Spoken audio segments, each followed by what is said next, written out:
know. You already know. Stubbs in the building. Your boy Adrian AKD.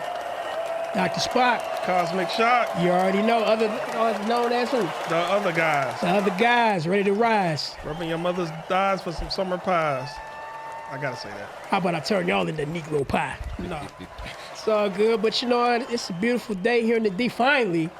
And you know why it's a beautiful day here in the D? Why? What's up? What's good? Because when I turn over here to my left, we got another returning guest here in the house. Long time no see. Yeah, This man good, right here is world famous, known for working on many different projects, especially for the hometown guy, Mack Nickels. This man's producer. This man is a big maker. And more than that, he's a legend in the city of Detroit. Definitely so today, definitely legend. who we got? We got Elroy in the building. Elroy Beatz. Come on, man. You already know.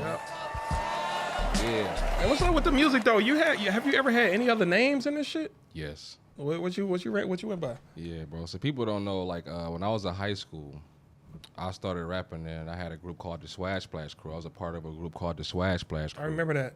And it was me, my best friend, and three other guys. I got it tatted on me right now, SSC. And my best friend Diego, he wrote my first rap ever. My first name was Frenchie. That was my first rap name. Frenchie. Yep. My fault for laughing. Back in 08. Is there a reason why behind that Frenchie name? Yeah. I was influenced by, you know what I'm saying, Brick Squad and Gucci Man's Frenchie. You know what I'm saying? Like, so I was Frenchie. I was the Frenchie of the crew, basically. Okay. Like everybody else, everybody had their role, but I was the Frenchie of the crew. Giving props to the crew. Who was the best rapper though?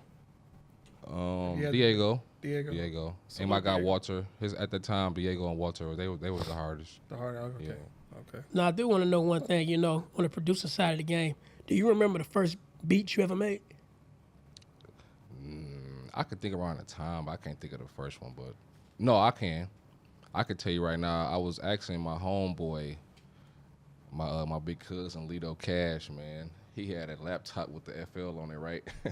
Y'all know. If y'all know, y'all know. And he was making beats before me. He was making his own beats, and I'm asking him. I'm like, bro, show me how to, you know what I'm saying, how to make the beats. He did, and he let me actually borrow his laptop for like 2 days, and I was using a demo on his laptop, and I got the little basics of it, and just making some pure trash for like 2 days straight. But it ended up getting straight enough for him to be like, yeah, bro, I'm about to come get that laptop back. And it was a wrap, bro. Now, I just want to know, what made you fall in love with the whole process of producing? My family, bro. My family is a part of the city's milestone to me, like the history. They group is called The Circle. And they had a group, and they had an album back in the early 2000s, and it dropped, and it really motivated me as a child. It was produced by they had a song on it that was produced by one of my favorite producers. His name, produced by AK. He a fucking legend here in the city. And they group was called The Circle, and they motivated me so much as a young kid, bro. I really just took it, like, you know how everybody was motivated to Cash Money. My shit came, like, I got motivated to Cash Money and them after, because I had them first. You know what I'm saying? And they had these shirts called the Blow One shirts. That was the name of a single. It's called Blow One. Mm-hmm. Bro, I took that shit to Atlanta, bro, with their shirts. They had their merch. I'm in Atlanta with the merch on. Me and my big cousin Carlton, rest in peace. You know what I'm saying? We down in Atlanta promoting for them, and I was just a big fan of them. My big cousin Paul, my big cousin Perez, they was rapping. He was on the beats. You know what I'm saying? And that's what really motivated me, for real. Gino was a part of that. You know what I'm saying? He came from up under them. You know what I'm saying? Making the beats and all. Like, I was too young, but he came from up under them, and I got it from him, basically. Okay. I did want to know, what's the first song you got on radio? I would say only thing that ever was the Jackie Moon song. That was my first.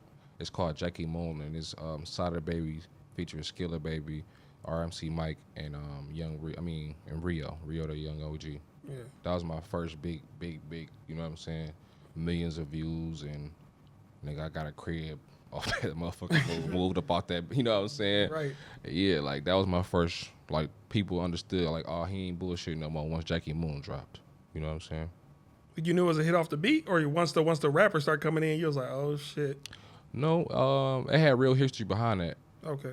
I had that beat, and I had it 2 years before they even got it, bro.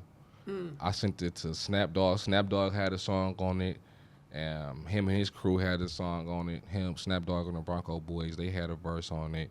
Me and my guys from my hood had a version of it. And it wasn't until, like, it just wasn't it, though. Cause Snap Dogg, they didn't ever finish their version. You know what I'm saying? It wasn't full. And, you know, Snap, he take his music seriously, so he ain't want to just put nothing out half-ass done. So he just, like, we just gonna pause on it for a minute, you know? And a year went past, 2 years went past. I'm like, SkillaBaby was up on Instagram at like 3:30 in the morning. Like, I'm in the studio right now. You know what I'm saying? Like, I need some beats. Up-tempo shit. I sent that beat. And it just so happened, it came out like that. It went crazy with it. Went crazy. It ended up, no other producer in Detroit can say they got SadaBaby, SkillaBaby, RMC Mike, and Rio on one song.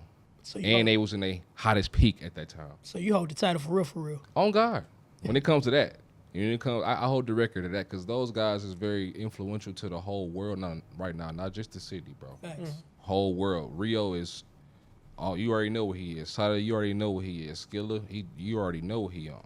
Same thing with RMC Mike. So for me, like forever, I ain't gonna say for me, but I was blessed with the opportunity to get all four of them on one song. You know what I'm saying? Because whoever put that together, when you hear it, you're gonna understand what I'm talking about.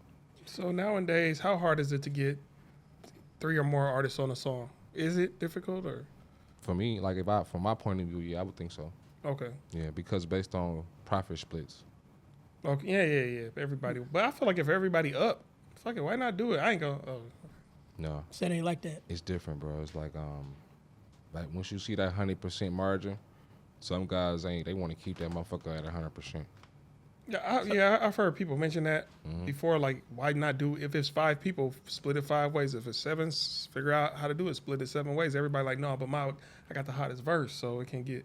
Or it depends on the leverage of the ownership of the song. If you bought the beat and you own the beat, and you pay for the studio and you own the session, it's your song. Especially if you paid the artist to feature on it, like, nigga, that's your percent. Was that payment? So shit. Just think about it. If it's 100%, and there's 4 hot niggas on a verse right now, all 3 of them niggas off rough rip to make it equal. They want 25, 25, 25. It's 3. The producers, the engineers gonna have to spit they 25 individually, break it down and bust that 25 down. That's about 12.5 each for them too. But the feature artists, they gonna get just flat out 25. You know what I'm saying? Flat rate. Yeah. So that's just the difference is producers, the engineers, songwriters, they gotta split they shit. You know what I'm saying? So basically, like you said before, the biggest chunk go to that rapper.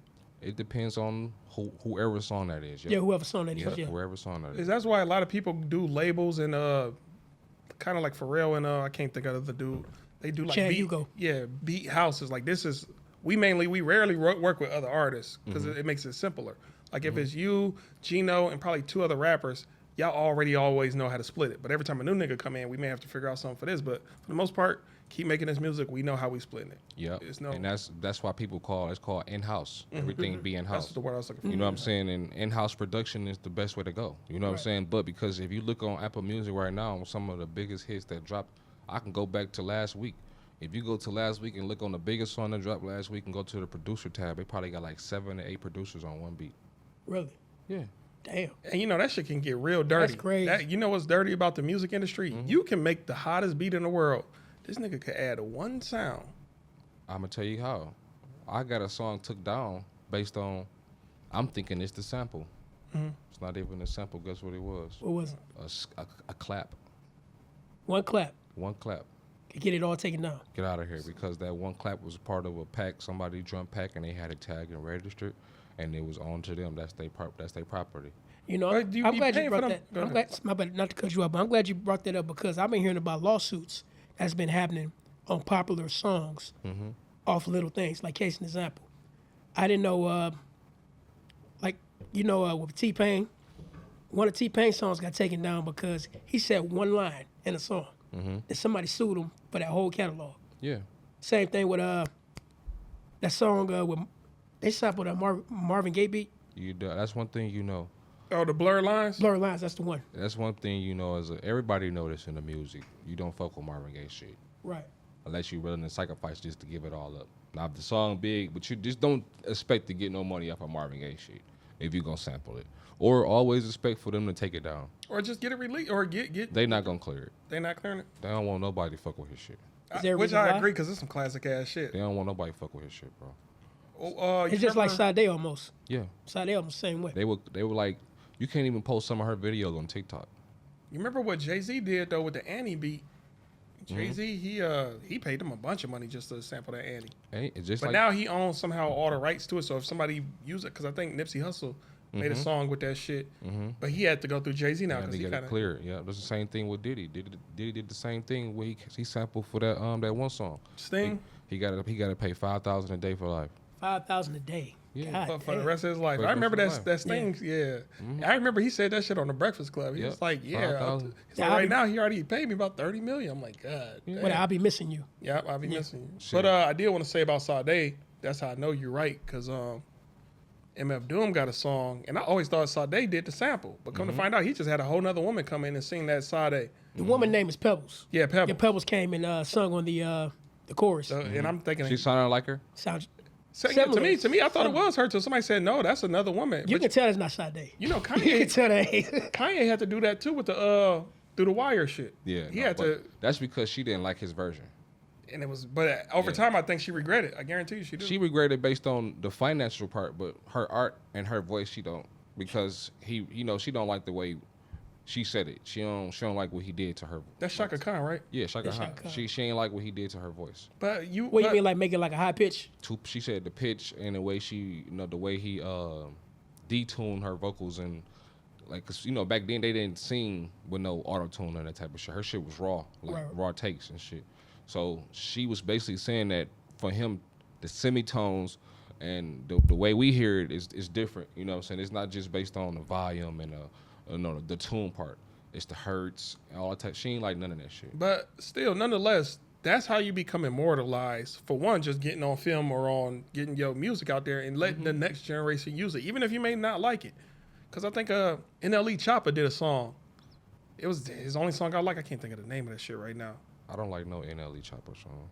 Hey, what's going on with that? Wait, let's. I never will. I'm saying I never really. He got that one song though for the strip club. I can't think of what it is right now.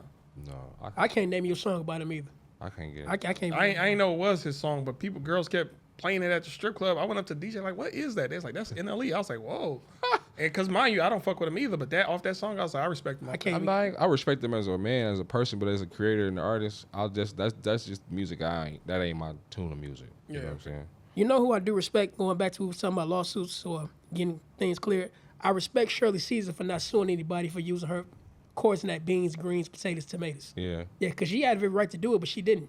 And you know why? Another thing people don't know? She's a gospel artist. Right. Her shit just, she getting paid every time. That shit go viral, you know what I'm saying? So she ain't tripping. Yeah, hey, artists, as long as y'all paperwork in order, let people run through y'all shit. That's the same thing what George Clinton said.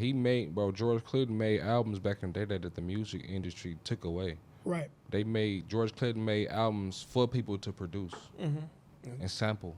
He moved the snares to the side, moved things away for producers to get the perfect loop.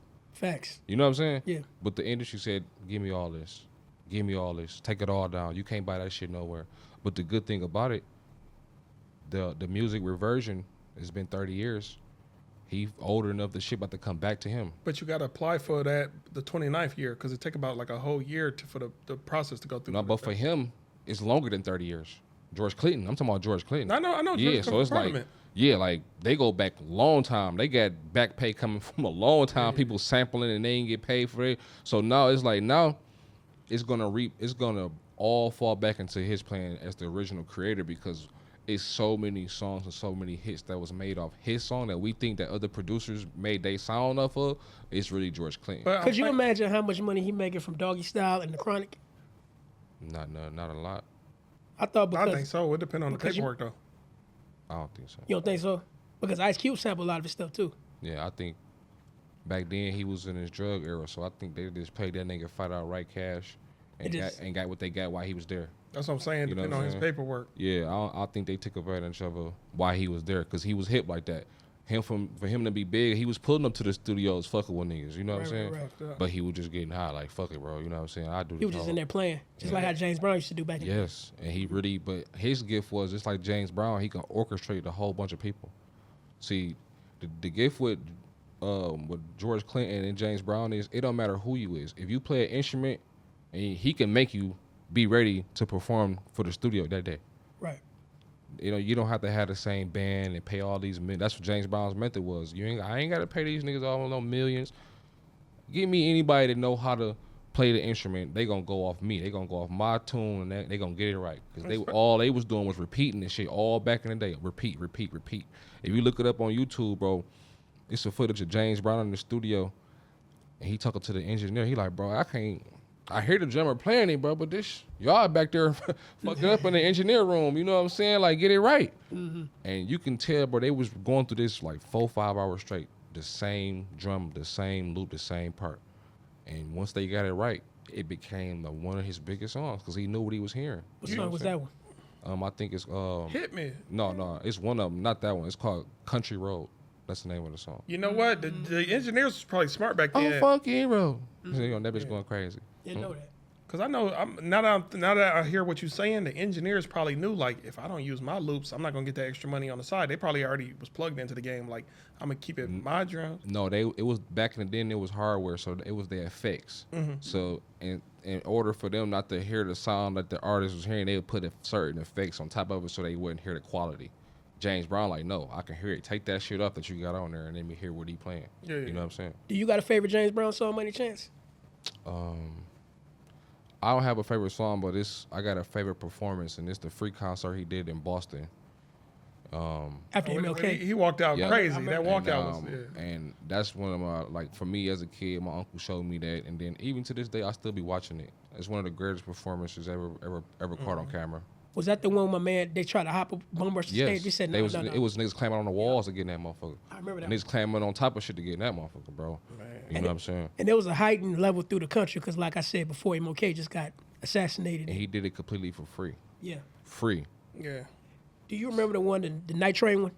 Mm-mm. It was a live performance. It was black and white. It was called Night. He performed the Night Train one, and the whole crowd was going crazy. I ain't see. I gotta get hip to that one. I probably have, but I just probably don't think of the name of it. Matter of fact, I can tell you what happened. Mm-hmm. He was mad that night because they put the Rolling Stones as the closing act. Oh yeah, you know, that's in the movie. That's the one. Yeah, that's in the movie. Yeah. That's in the movie. Yeah, birthed them niggas. You know, so yeah, that he said that in the movie, the movie they made. They're like, what you mean? What you mean? You gonna have Mick Jagger? Yeah. But y'all wouldn't know. Guess what other music I listen to though? What's that? Rock and roll. I listen to rock and roll too. I listen to Joe Satriani, Steve Vai, you know what I'm saying, Frank Zappa. I listen to those type of music, like, you know what I'm saying. Steve Vai and Joe Satriani, they my favorite guitarists.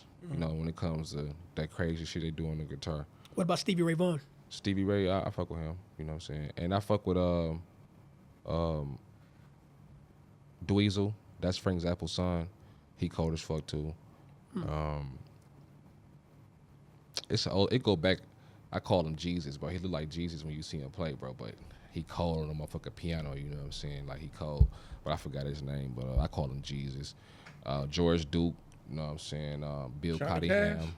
No Johnny Cash. I listen to Johnny Cash. Fuck with that song called Hurt. You got a song called Hurt. You might like it. I like Cross the Line. I mean, Walk the Line. Walk the Line. Yeah. I think the oldest I went back was like Frank Zappa and Frank Zappa back in that's like the 70s and 80s. Okay. I know you listen to Jimi Hendrix. Yeah, of course. I know. Yeah.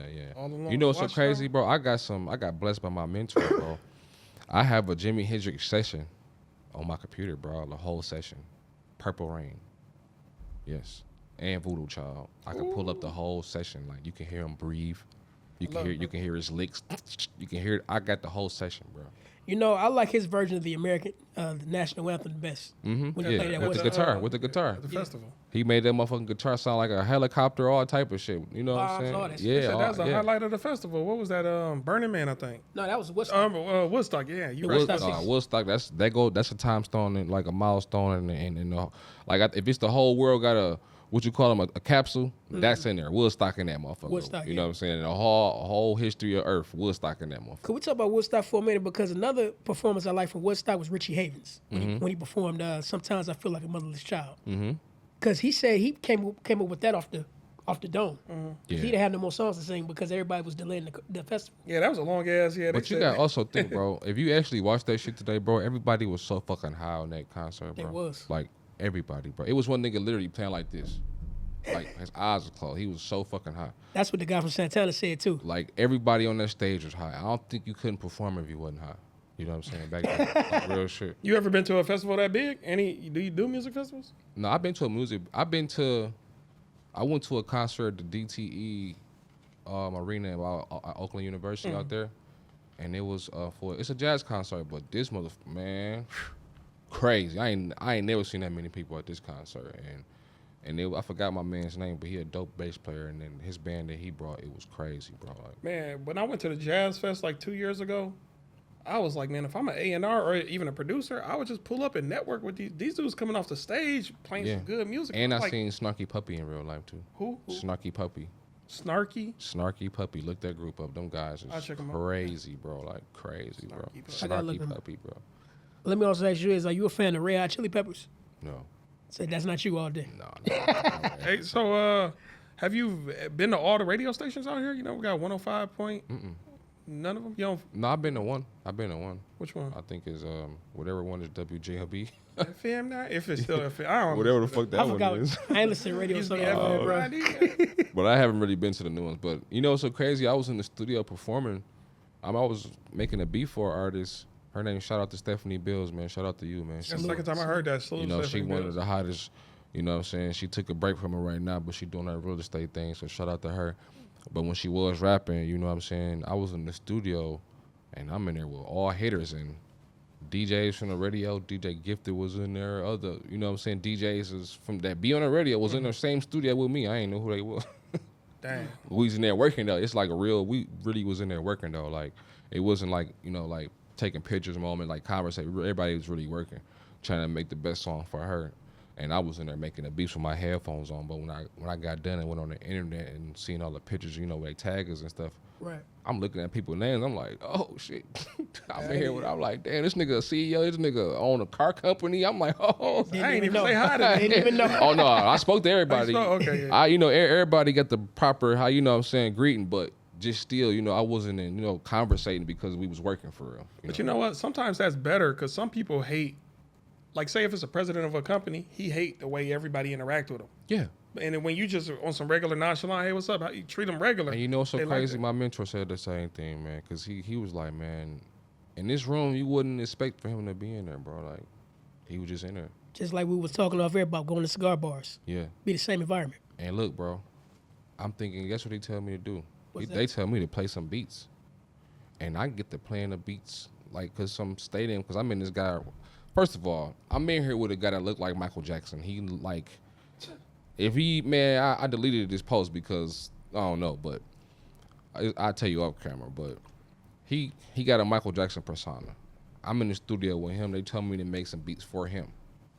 But when I get there, I'm playing these studio, stadium, performance type beats for this guy. But they don't want to hear that. They want to hear Elroy, like some Detroit type beats. Right. Bro, tell me why I play a Sade sample. I play a couple other samples. They say, yes, bro, this is exactly what we're looking for. They pause the music, bro, and the guy that's paying for everything, basically, he stood up, shake my hand again, like, man, you a bad man, bro. Like, I got this event going at the F1 in Vegas. I got my own car company, bro. He one of the first black men. I think he the only black man that owned an electric car company. And it's a supercar. It's a supercar. And it started with an N, like his logo was an N, but I'm in the studio with him, bro. You feel me? I can't think of his name. I know what you're talking about, too. Listen. He like, yeah, bro, these beats is fire. Like, I can't wait to get some, you know what I'm saying? I know this type of stuff can be played on my F1 stage because he had a slot to perform at the F1. So I said, all right, bet. Which one did you like? He said, all of them. I'm like, oh, I'm playing all this BS. So you want to hear the real, the raw, you know what I'm saying? And that taught me a valuable lesson. It's like, bro, you can't really just go on there You gotta just play. That's when I learned that the producer play everything. You know what I'm saying? Don't go in there selecting stuff and say, oh man, maybe he gonna like this type of stuff. Don't put an artist in a box. Play what you feel and play that's you. It's his partner. His partner. His partner, yes. Yeah. It's his partner. Cause I remember this dude. Yeah, okay. Yeah. But I met his partner. His partner is dark skinned and black. Yes, bro. Same guy. So yes. The whole time you in there with the movers and the shakers. Yes, bro. And my guy, shout out to my guy, my mentor, Science, man, the only one Science on the gram. He put that play together for me, and I came through with the straight long coat, trench coat, business ready. You know what I'm saying? Shirt tucked, handled it real professional. You know what I'm saying? And it's just, I came in professional and I had some commercial professional beats, but they ain't even looking for that. They looking for the raw ratchet. Yeah, so it's like, yeah, all right, cool. That's how I end up going, bro. You know, before we get too far along in the talk, I do want to talk about one thing. How and you, Mack Nickels, link up? Man, I met Mack Nickels, bro, from my big cousin, Dre Road, man. Long live Dre Road, a legendary figure in the city, man. Rest up. I was talking to him for months, bro, and I'm telling him, bro, just fucking go ahead and be a rapper, because he was popping hella shit on the gram. I'm like, man, go ahead and be a rapper, bro, man. Start the label, you know what I'm saying? Long story short, he did all that shit. Dre Road Entertainment, he started the LLC, he did it all. Called me like, yeah, I want to buy some beats. I'm about to rap for real. I'm about to go to the studio. I said, all right, bet. So I go over there. At this time, I was selling beats for $250, right? I go over there. He listened to the beats. He said, I want this beat. He gave me $250. He like, no, matter of fact, nigga, you should be getting paid $500 for your beats. He doubled my price. He gave me $500 cash. Next day go past, he on Instagram Live with the same beat I just sold him. He rapping. Just that quick. He on Instagram Live, like, you know what I'm saying? Like, yeah, popping this shit. All right, cool. I call him. I'm like, yeah, bro, you know what I'm saying? You really got it. You know what I'm saying? You really got it, bro. He bought another beat, $500 off rep. So that's when I started the 500 thing. I'm starting telling everybody, man, I ain't selling nothing for 500. He tell him like, bro, sell your beats for 500, because this is around the time that Jackie Moon dropped. He like, bro, 500 or nothing, bro. You ain't got 500, you can't get no beat. So he gave me 500 twice on 2 beats, right? And this is, Mack said it on his, he said Mack gave him double. Mack told him a price, Mack said Dre Road gave him double the money. I told him my price, he gave me double the money. 2 times in a row. The second beat he bought, it was a sample beat, fire as fuck. It's called on Mack Nickels' album, Doing It for the Gram or some shit like that. I forgot the official name, but they ended up making that song, and I had that song for about 6 months before it dropped. And he called me, like, yeah, bro, I got Mack Nickels on the song. I say, bro, what the fuck? How, nigga, you just started rapping? I'm like, you know what I'm saying? Like, how is this possible? So long story short, you know, he gave Mack Nickels on the song. Mack Nickels called me like, yeah. Basically, I called him, and he like, yeah, I'm in Mack Nickels over here right now. He was where he was at. They was in the same room together. He said, yeah, bro, I got Mack Nickels right here right now. He needs some beats. I say, what up? I gave him my number. We connected numbers like that, and it went from there just like that. It went from him calling me on the phone, while Mack standing next to him.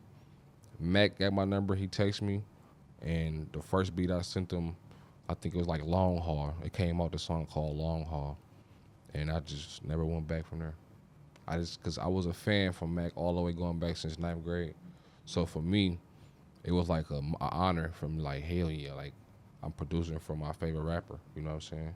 One of my favorite rappers, you know what I'm saying, at that time, because I was influenced by Payroll too, Doughboys Cash Out, you know what I'm saying? So I graduated in 2010. In 2010, that era was Doughboys Cash Out, Mack Nickels, Lodge Boys, Rich Ken, you know what I'm saying? And those guys influenced me back then.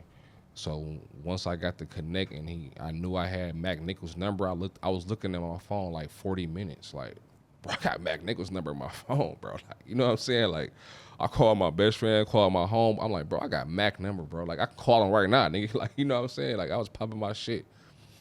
And that's really how it went. I just really just started flooding them with beats, bro. Started flooding them with beats. Flooding them. Everything that I can think of trash, anything. I be listening to that shit now. That shit was so trash at the beginning, but genius to him because he was able to filter out the bullshit and pick the best shit. Mm-hmm. You know what I'm saying? He a great ass A&R. What was you making beats on back then? The same thing. I was making beats on FL Studio, and this shit called Native Instruments. I was using the MK3 drum machine. So I want to talk about working with Mack Nickels too. What was the experience like? I can tell you right now it's been I actually been in the studio with him and seen him work, and once I got that experience, that helped me make the beats way more easier. Even though I was making, we had hella music out already and the sound was already there, but it was a studio session I went to with him and All Star JR. I was in the session, and I got to actually see him write his bars and spit it in the studio. And I seen his process and how he do it, and I'm like, and how he picked the beat. So I was like, oh, all right, bet. So they just gave me a big confidence to know what to do already. So that's why our influence and our connection is what it is right now, because I pay attention to certain things that he was doing in the studio and certain things that I liked as an artist that he was doing. I cater to that when I make the beats. Now I do want to know, what's All Star JR like in the studio? Same thing. I was in the studio with him too. He a machine, bro. Like, from what I witnessed, he a machine. You know what I'm saying? Like, he not. In an hour, how many songs he knocking out? Probably about 4 or 5. 4 or 5. The whole time. Yeah, he ain't wasting no time. Yeah, he not. He a machine though, cause his confidence and what he talking about, he not fucking up. You know, most artists gonna be like, run that back. Not him. You know what I'm saying? Mack don't do that either. Like, one take. You know what I'm saying? Crazy, yeah. They whatever they saying, they confident and they fluent in what they gonna say. You know what I'm saying? And now I seen it. What about SadaBaby? What do you like in the studio? He a machine too. I seen him before I knew who he was too. I was in my first time ever going to a studio. My first studio I ever went to in the city, he was there. I went to this studio called his name Cold Cash Black. He produced the song with Nicki Minaj and SadaBaby. I know what you're talking about, yeah. I went to his studio, my first ever studio ever. You know, that makes sense of why these artists are great, because they work ethic. They consistent with their flow. Yeah, like when I was there, I actually seen like, and he humbled me too, because I was a beginner producer, and the guys that I was with, they were some hood guys. Shout out to Zone A Diz. He was one of the first guys that believed in me and was buying beats for me at my price for $150 and believing in me, bro. Actually locking in with me, like making sure we really sit down and write and get these bars. And I actually spent the night at his house, you know what I'm saying? And we actually like locked in, him and his whole crew, made sure I was straight, fed, you know, everything. You know, we was good. I was in a whole different hood. I'm not even from there. I'm in a whole different hood. I'm at their crib producing for them. We actually made music. Shout out to Zone A Diz, man. That's my guy. He believed in me. R.I.P. Nino, our brother, you know what I'm saying? That's just what it was. He believed in me first, and he took me to Cold Cash Black Studio. When we get there, SadaBaby was there. Imadas was there.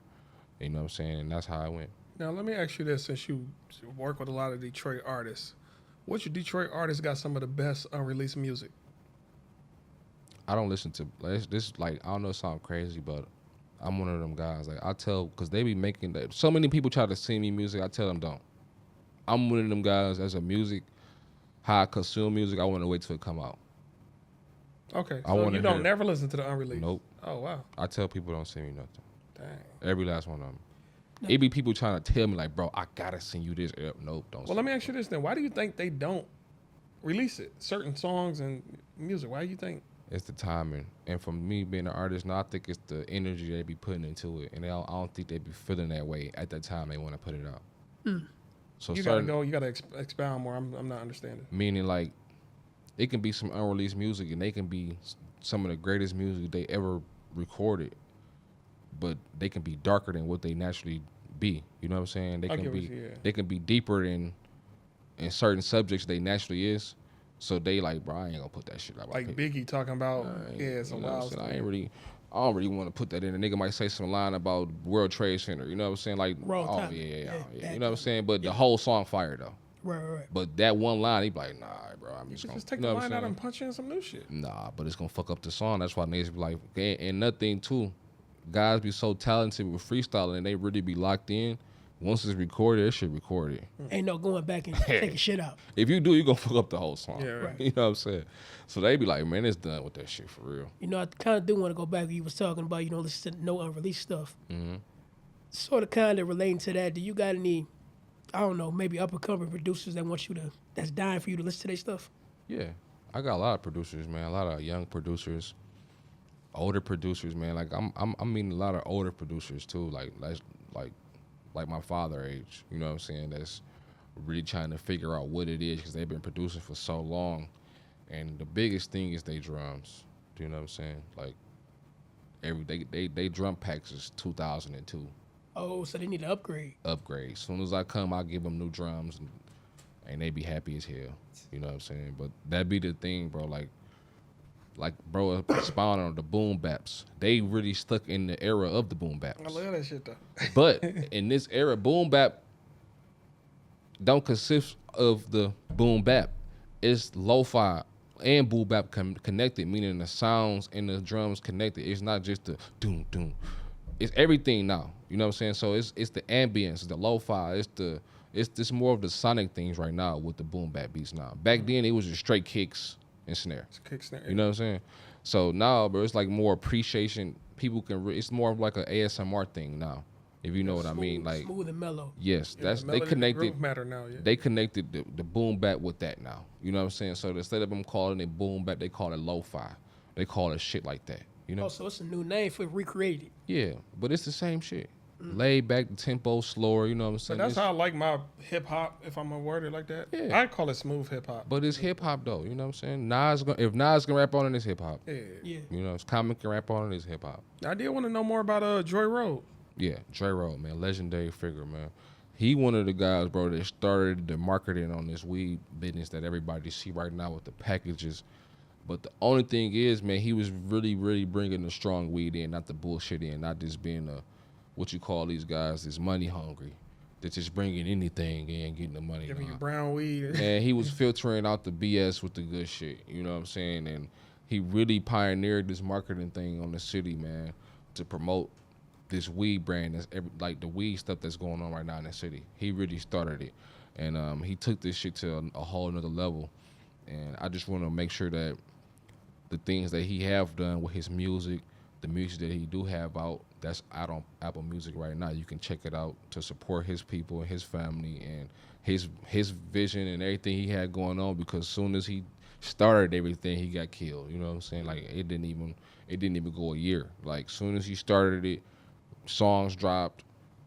He didn't even, you know what I'm saying? Yeah, that's unfortunate too. It was just unfortunate, bro. But he was a good guy. I knew him since I was a fucking baby. Been the same dude. Always been the same dude. You know what I'm saying?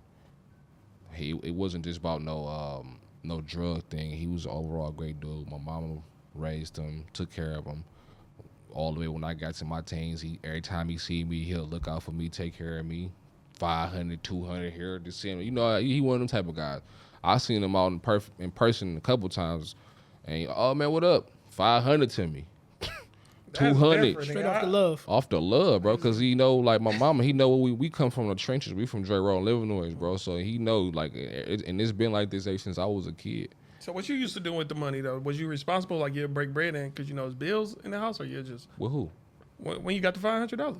I wasn't staying with mama. Oh, I'm thinking you were still at the crib. Okay, I'm thinking like shit. So what he did with it. Yeah, Okay. you know what I'm saying? But don't get me wrong, if I was staying with my mama and he gave it to me, hell yeah. Yeah, that's what I'm saying. Yeah, that's what I'm Show saying. love. I was one of them kids that, I was one of them kids that was working early to help my mom. You know what I'm saying? I was a man at an early age. You know what I'm saying? So I was one of them kids that when people didn't know about bills, I knew about bills because I had to work. I had my first job early. You know what I'm saying? I used to work for Bobby Ferguson. You know what I'm saying? I used to work. My first job was my second job after that was on what's Bobby that? Ferguson sound familiar. What is that? You part of that. Well, I'll let you tell him. Oh, never mind. Want me to tell you about? Well, Bobby Ferguson, he had a construction company, bro, and he part of the Kwame Kilpatrick case. But they out, nothing they did. They still everything good, everything worked out fine, and we all know that they tried to fuck them on a whole other level. They survived it. They built like men. You know what I'm saying? And they built like Superman for real because they still here, they still smiling, and their character is not a flawed. They ain't, you know what I'm saying? They still stand up individuals, bro. Because that situation was crazy as hell. It really was, because I was in it. I ain't gonna say I was in it, but working right up under him. Right. I was there when he was going to court. I cleaned out his S550s, both of them, right before he went to court. You know what I'm saying? You seen him looking on his face almost every day. Smoking fat ass cigars for $100 cigars, bro. That's what he was smoking, $100 cigars, bro. Cute. You know what I'm saying? Like, and it was no, he wasn't stressing because he knew he had it, but that's how you know it was a playing effect, because other people was coming in with some other shit. You know what I'm saying? But that I really don't want. We ain't gonna talk about that because I already know him. Like, you know what I'm saying? Like, that's really like family. Salute to you, bro. I'm glad you made it through, man. Yeah. Shout out to Bobby Ferguson, man. You know. Can I ask you a question? I want to go more to the business side of the music industry. Case in example, the Mike movie just came out, and everybody seen sort of behind the scenes with that. Michael Jackson owed a lot of catalogs. He had his hands in everything. Even Eminem. Eminem, country music, you name it. He had even talking about buying Marvel. I want to know your perspective on the moves he made and how it benefited him, and how can people come up like that. That's like, if you pay attention, Drake is doing it right now in our face. Yeah, he's just on a smarter level. But what he doing it with his own catalog, and his own catalog is worth what them niggas' catalogs was worth put together right now. So I would say Mike was on another level with the business. You know what I'm saying? And he was doing everything he was supposed to do with it. And that's why I feel like they used all that type of stuff to get him up out of here, because he was too untouchable. And they even got suckered by Mike by doing the deal with him, the last deal with the Sony deals, where he ended up owning them. He ended up owning Sony. So it's like, wait a minute, we ain't know this is gonna happen. You know what I'm saying? We was really trying to get the Beatles catalog, but he ended up owning our whole company, a bigger portion of our company than us. So it's like that's where I feel like the only thing backfired with that was where he got too powerful, and back then, and in his time, nobody was around to really protect him and hold him down for real. You know what I'm saying? Because now that we see it now, he only had a security guard and a motherfucking doctor. That's it. And he had the sleep was sent by them people. So at first he wasn't, but he's paid. You can tell he's paid later. You can tell they call, hey bro, we got this money, bro. Go ahead and do that. You know what I'm saying? You can tell. Get him addicted. Right. Get him. Yeah. No, he was already addicted. I mean, yeah. But low dosage, he was able to function. But that doctor knew what he was doing and giving what he gave him to, for Mike, because he was inside the machine too. Yeah. You know what I'm saying? That machine was another field to protect him. You know what I'm saying? So whatever he gave him, it was overboard. You know what I'm saying? That he knew what he was doing to get him up out of here. What was the dog's name? I can't even think of it. Conrad Murray. Conrad Murray. That's what that nigga Cat Williams say. He said he got up on the stand looking like a slave. Man, hey, you could tell when he was up there giving interviews, you could tell he was scared. Like, you better shut the fuck up. Yeah, because he was paid. Yeah. If you know what I'm saying, they got that one white boy on YouTube with the black tattoos. Everywhere he a big gambler now. He was one of them kids. He said, bro, his family was paid to lie on Michael Jackson. I remember that because they retracted the statements. Then they came back with the shit. He one of the biggest gamblers in Vegas right now, bro. No, but really? Yes, bro. Look him up on YouTube, bro. I gotta look that up. Yeah. He on Vlad interviews. He got the pitch black tattoos. He white, but he got black ass tattoos everywhere, like on his neck, his hands. Like, bro, he one of them guys, bro. That he said it. His family was paid for him to lie on Michael Jackson, bro, and he didn't do it. I think one of his family lied. I remember Macaulay Culkin said that too. They told Axe, hey, lie. He was like, no, he never did it. I'm not doing it. Yeah, we know why now though. Yeah. And he was allegedly, Michael Jackson was intercepting a bunch of those kids that's supposed to go to the island. He was like, no, come here to Neverland. I ain't going over there. Well, even if that story not possible, just think about this. Not the stuff that we like, the Epstein files, all that type of stuff. Okay, let's just say he wasn't intercepting the kids. Let's just say the parents was doing what they said, dropping the kids off, giving them to Mike. As far as guardianship, who's to say, like my man said on YouTube, bro, Mike gave us access to his whole property, and it was in the studio. He didn't give a fuck about he just wanted us to be around him. Right. It wasn't about no sleeping in no bed, none of that type of shit, bro. Mike ain't played none of that shit, bro. They said Mike was a real nigga, bro. And a real nigga, bro. A fast ass nigga, had hands in there. He wasn't going for none of that pedophile shit, bro. He from Gary, Indiana. Real nigga, bro. So I feel like the white boy said it. it was an agenda to bring him down because of the power he had and the deals he made with Sony, bro. That's all it is. He just got too powerful, and you see in the movie just revealed he pushed his whole family away. His family, nobody was around to protect him. It was just him, his ego, his dreams, his bodyguard, a monkey, and animals and shit. And I remember Dick Gregory said in the old interview one time, he spent a lot of time with Mike too, up until he died. And he was break down the reason or how they was able to get him on that second charge. He said literally like this: if you, I don't know, slap my sister or whatever and I get acquitted of it, you can't charge me again with the same crime. It took them 20 years to change that law. That's what that second trial was about. I gotta ask y'all something. How do y'all feel about this?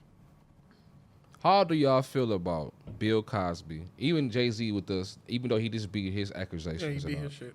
How do y'all feel about whoever being able to go back 30 years for a charge? Statute of limitation. Like, no. Other than murder, fraud, and I think one other thing, statute of limitation run out. So that with Bill Cosby, time was up. And on top of that, the way they explained it, it been up. The way they explained it with Bill Cosby, them girls was willing to do that shit. Okay, let me ask you another question. Why isn't nobody on this earth, or not one lawyer on this earth, stood up and said, we want to go back 50 years for this group of white men here that did this for here. We want to sue this whole everything. Fuck it, go back for Elvis. You clearly was messing with Priscilla. No, I'm talking about, not even on the big level. I'm talking about on a regular level. A regular human level. I want to sue this family right here. We could do Emmett Till. Emmett Till family wanted to go sue that white lady that admitted when she was on her deathbed and said, I want to go sue her whole estate right now. And I think she ended up living another 5 years. Them last 5 years could have been in jail. You admitted it. Exactly. And it's a lot more to that story than I'm talking about. We ain't about to get into it. But I'm asking this, how do you feel about, where's the lawyers? Where's the law standing saying, bro, like how they just locked up Bill Cosby and got that lady warded all that money? How come nobody got a lawyer or nobody stepping up with legal defense saying, let's go back? Better yet, Trayvon Martin. Why nobody stepped up and said, bro, okay, we understand here in Florida, whatever the fuck happened, let's go down there. Why nobody doing that with the lawyers? That's a good question. You know why? Why? Because, bro, if you think about the lawyers, bro, they don't want, it's all racism, everything. So I feel like, to me, if a lawyer was to do that with a black person, the lawyer gonna get killed from somebody, like from somebody up top. Same thing with like on some Michael Jackson type shit. You remember I Black? You get what I'm saying? I can actually see, Like if you get a whole bunch of group of niggas together right now, a whole bunch of all our most powerful people, this in the city, we get 300 niggas together. Let's fight against the state of Michigan to get all our money back from slavery when we first go back to this bitch. Let's go back. We got the lawyers, we got everything we can pay for. They gonna probably blow the whole courthouse up. Was all that was in it. All of us. They did it during, well, I'm not gonna say it, but back in 2001. Oh, that. Yeah. But look at even Black Wall Street. That lady lived to be like 100, 203. She was still fighting for justice for Black Wall Street. She was like, I think she was like 3 years Charleston? Yeah. It was, but she just, once she passed away, then they like, okay, now let's fight for it. Why did they didn't want her to be alive because they know it's too much money. Bro, did you know that in Philadelphia we had the same thing? Yeah, the move. Somebody move. When they fucking bombed that bitch. Yeah. I want to say that's where they flew helicopters. I mean, the planes low and dropped dynamite out, blew up the whole block, gang. Same thing when it happened to Chairman Fred Hampton. Why we can't go back and sue nobody for that? That's what I'm saying. And it's so much evidence. And it's on footage. Yeah. Like it's and documented. They made movies about it. It's documented. Why we can't go back and say, hey, bro, this is traumatizing and this is mental illness for us. Like, why do we have to? How you able to get rich off this shit? Yeah. We need to get some money off of that. You just made $300 million. Pay it to us, bro. Give it to the you getting paid? No, all of us, bro. Really us. Donate that shit. Give it to all of us, bro. Right. You know what I'm saying? But look at even reparations. They keep blocking that shit. You know why? I mean, but I feel like if they do, this is my honest opinion. This is my honest opinion. I feel like right now they gave all of us $20 million apiece, $30 million apiece. Niggas gonna be back fucked up in less than 5 years. I'm rich, bitch. Niggas gonna be the money gonna be right back in their hands anyway. Remember Dave Chappelle made a skit about that. That's what I believe. No, I just bought a baby. Yeah. Because if you're not used to having that type of bread, what you gonna do with it? You don't know what to You do. don't know how to invest it. You don't know And what the price of everything gonna go up. Look what happened with the PPP shit. Yeah. Same thing. They showed it. Nobody bought no houses. No businesses, no nothing. No houses. And Mexicans, after the pandemic, niggas talking about Mexicans got up. Hey, man, they got credit. They doing everything the legal right. They coming through using the bank money to fix the crib up. Tax-free, all But that you stuff. also, the only thing about that bank money stuff I always think about, they really don't give us loans. Even if our shit is in order, they gonna find a reason to say no. But I'm going to tell you why. I'm going to call you a bluff on that. In the pandemic, they wasn't. Niggas was getting the loans. Okay. Guess what The they was PPP. Guess what they was doing? Buying chains, That was buying it. buffs, buying scat packs. Vacations. You can't say that, bro, this time. In the pandemic, bro, Mexicans, Hispanics, blacks, whites, everybody had access to the same shit. It's just that even the white people didn't do what they supposed to do. The Mexicans do what they supposed to do, bro. You know what I'm saying? Because they know how to build. Niggas wasn't building nothing. We was too You know busy what in I'm saying? competition. We was in too big China because you know why? This is our form of reparations.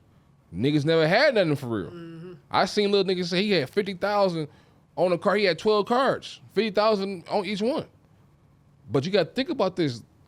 Boy, the average human on this earth, bro, had never had that much money, and they worked their whole life, bro. Like the average nigga that worked at GM, he didn't have 250,000 in his bank account right now like these young niggas had. You know, that reminds me of what Cat Williams said a minute ago. He said, sometimes not having everything you want could be a protection from your own damn self. Yes, Because and that's true. Because if you give a crackhead $20, what are you going to do with it? Go right and kill yourself. Imagine if you gave him $20 million. Imagine if you get him $100. Same thing. You know what I'm saying? And that's the same. Like, and it's, some people in our community, bro. If you give, I can give a nigga. If they give us our, matter of fact, Trump showed us. He gave us a fucking Trump check. What you seen the whole world damn near went they mind for $1,500. I remember a dude killed his girl because she didn't get her stimulus check. Bro, she cashed the stimulus check. He was like, no, give it to me. Yeah. She did responsible shit with it. He killed her. I give you one further. Look how much money everybody get back in taxes. Yeah. People get Every racks year. back every year. Especially if you got kids. Bro, listen, you ain't like, I know motherfuckers that don't work all year. Because the money they get from taxes, make sure they be good for at least about 7-8 months. They get about 12, 14,000, and they don't work nowhere. And then they got Section 8. They do hair. So They got rent the- $40. I kind of love them girls with their cheap ass rent. I mean, you ain't doing nothing but making a baby because it's nothing to do there, bro. It's right there. It's right there. Listen, bro. Money access is around. The vagina feeling is extra wet because there's nothing to do. She heavy intoxicated all the time, bro. And she ain't gonna cook you shit. Hey, Grubhub, gang. Cause she got the money to spend. She ain't but what you want? Crab leg boils, all that shit. What you want, bro? I ain't about to cook nothing for you, nigga. These I heard girls don't know though how with to the cook. EBT though, they about to make it to where you can't buy unhealthy shit with that shit. Man, they said that so many times, Hey, bro. I'm just saying that's it. They said that when they was on the paper. Yeah, You wasn't supposed to be buying no color money. Yeah. You wasn't even supposed to be buying chips with that. Yeah. But nigga, you can take that food step and buy cigarettes with that motherfucker. Because the stores just want that shit. They don't give a fuck. They don't care. They gonna figure out a way around it. They don't give a fuck. Blunt wraps, all that shit. But the only thing is that actually they putting your picture.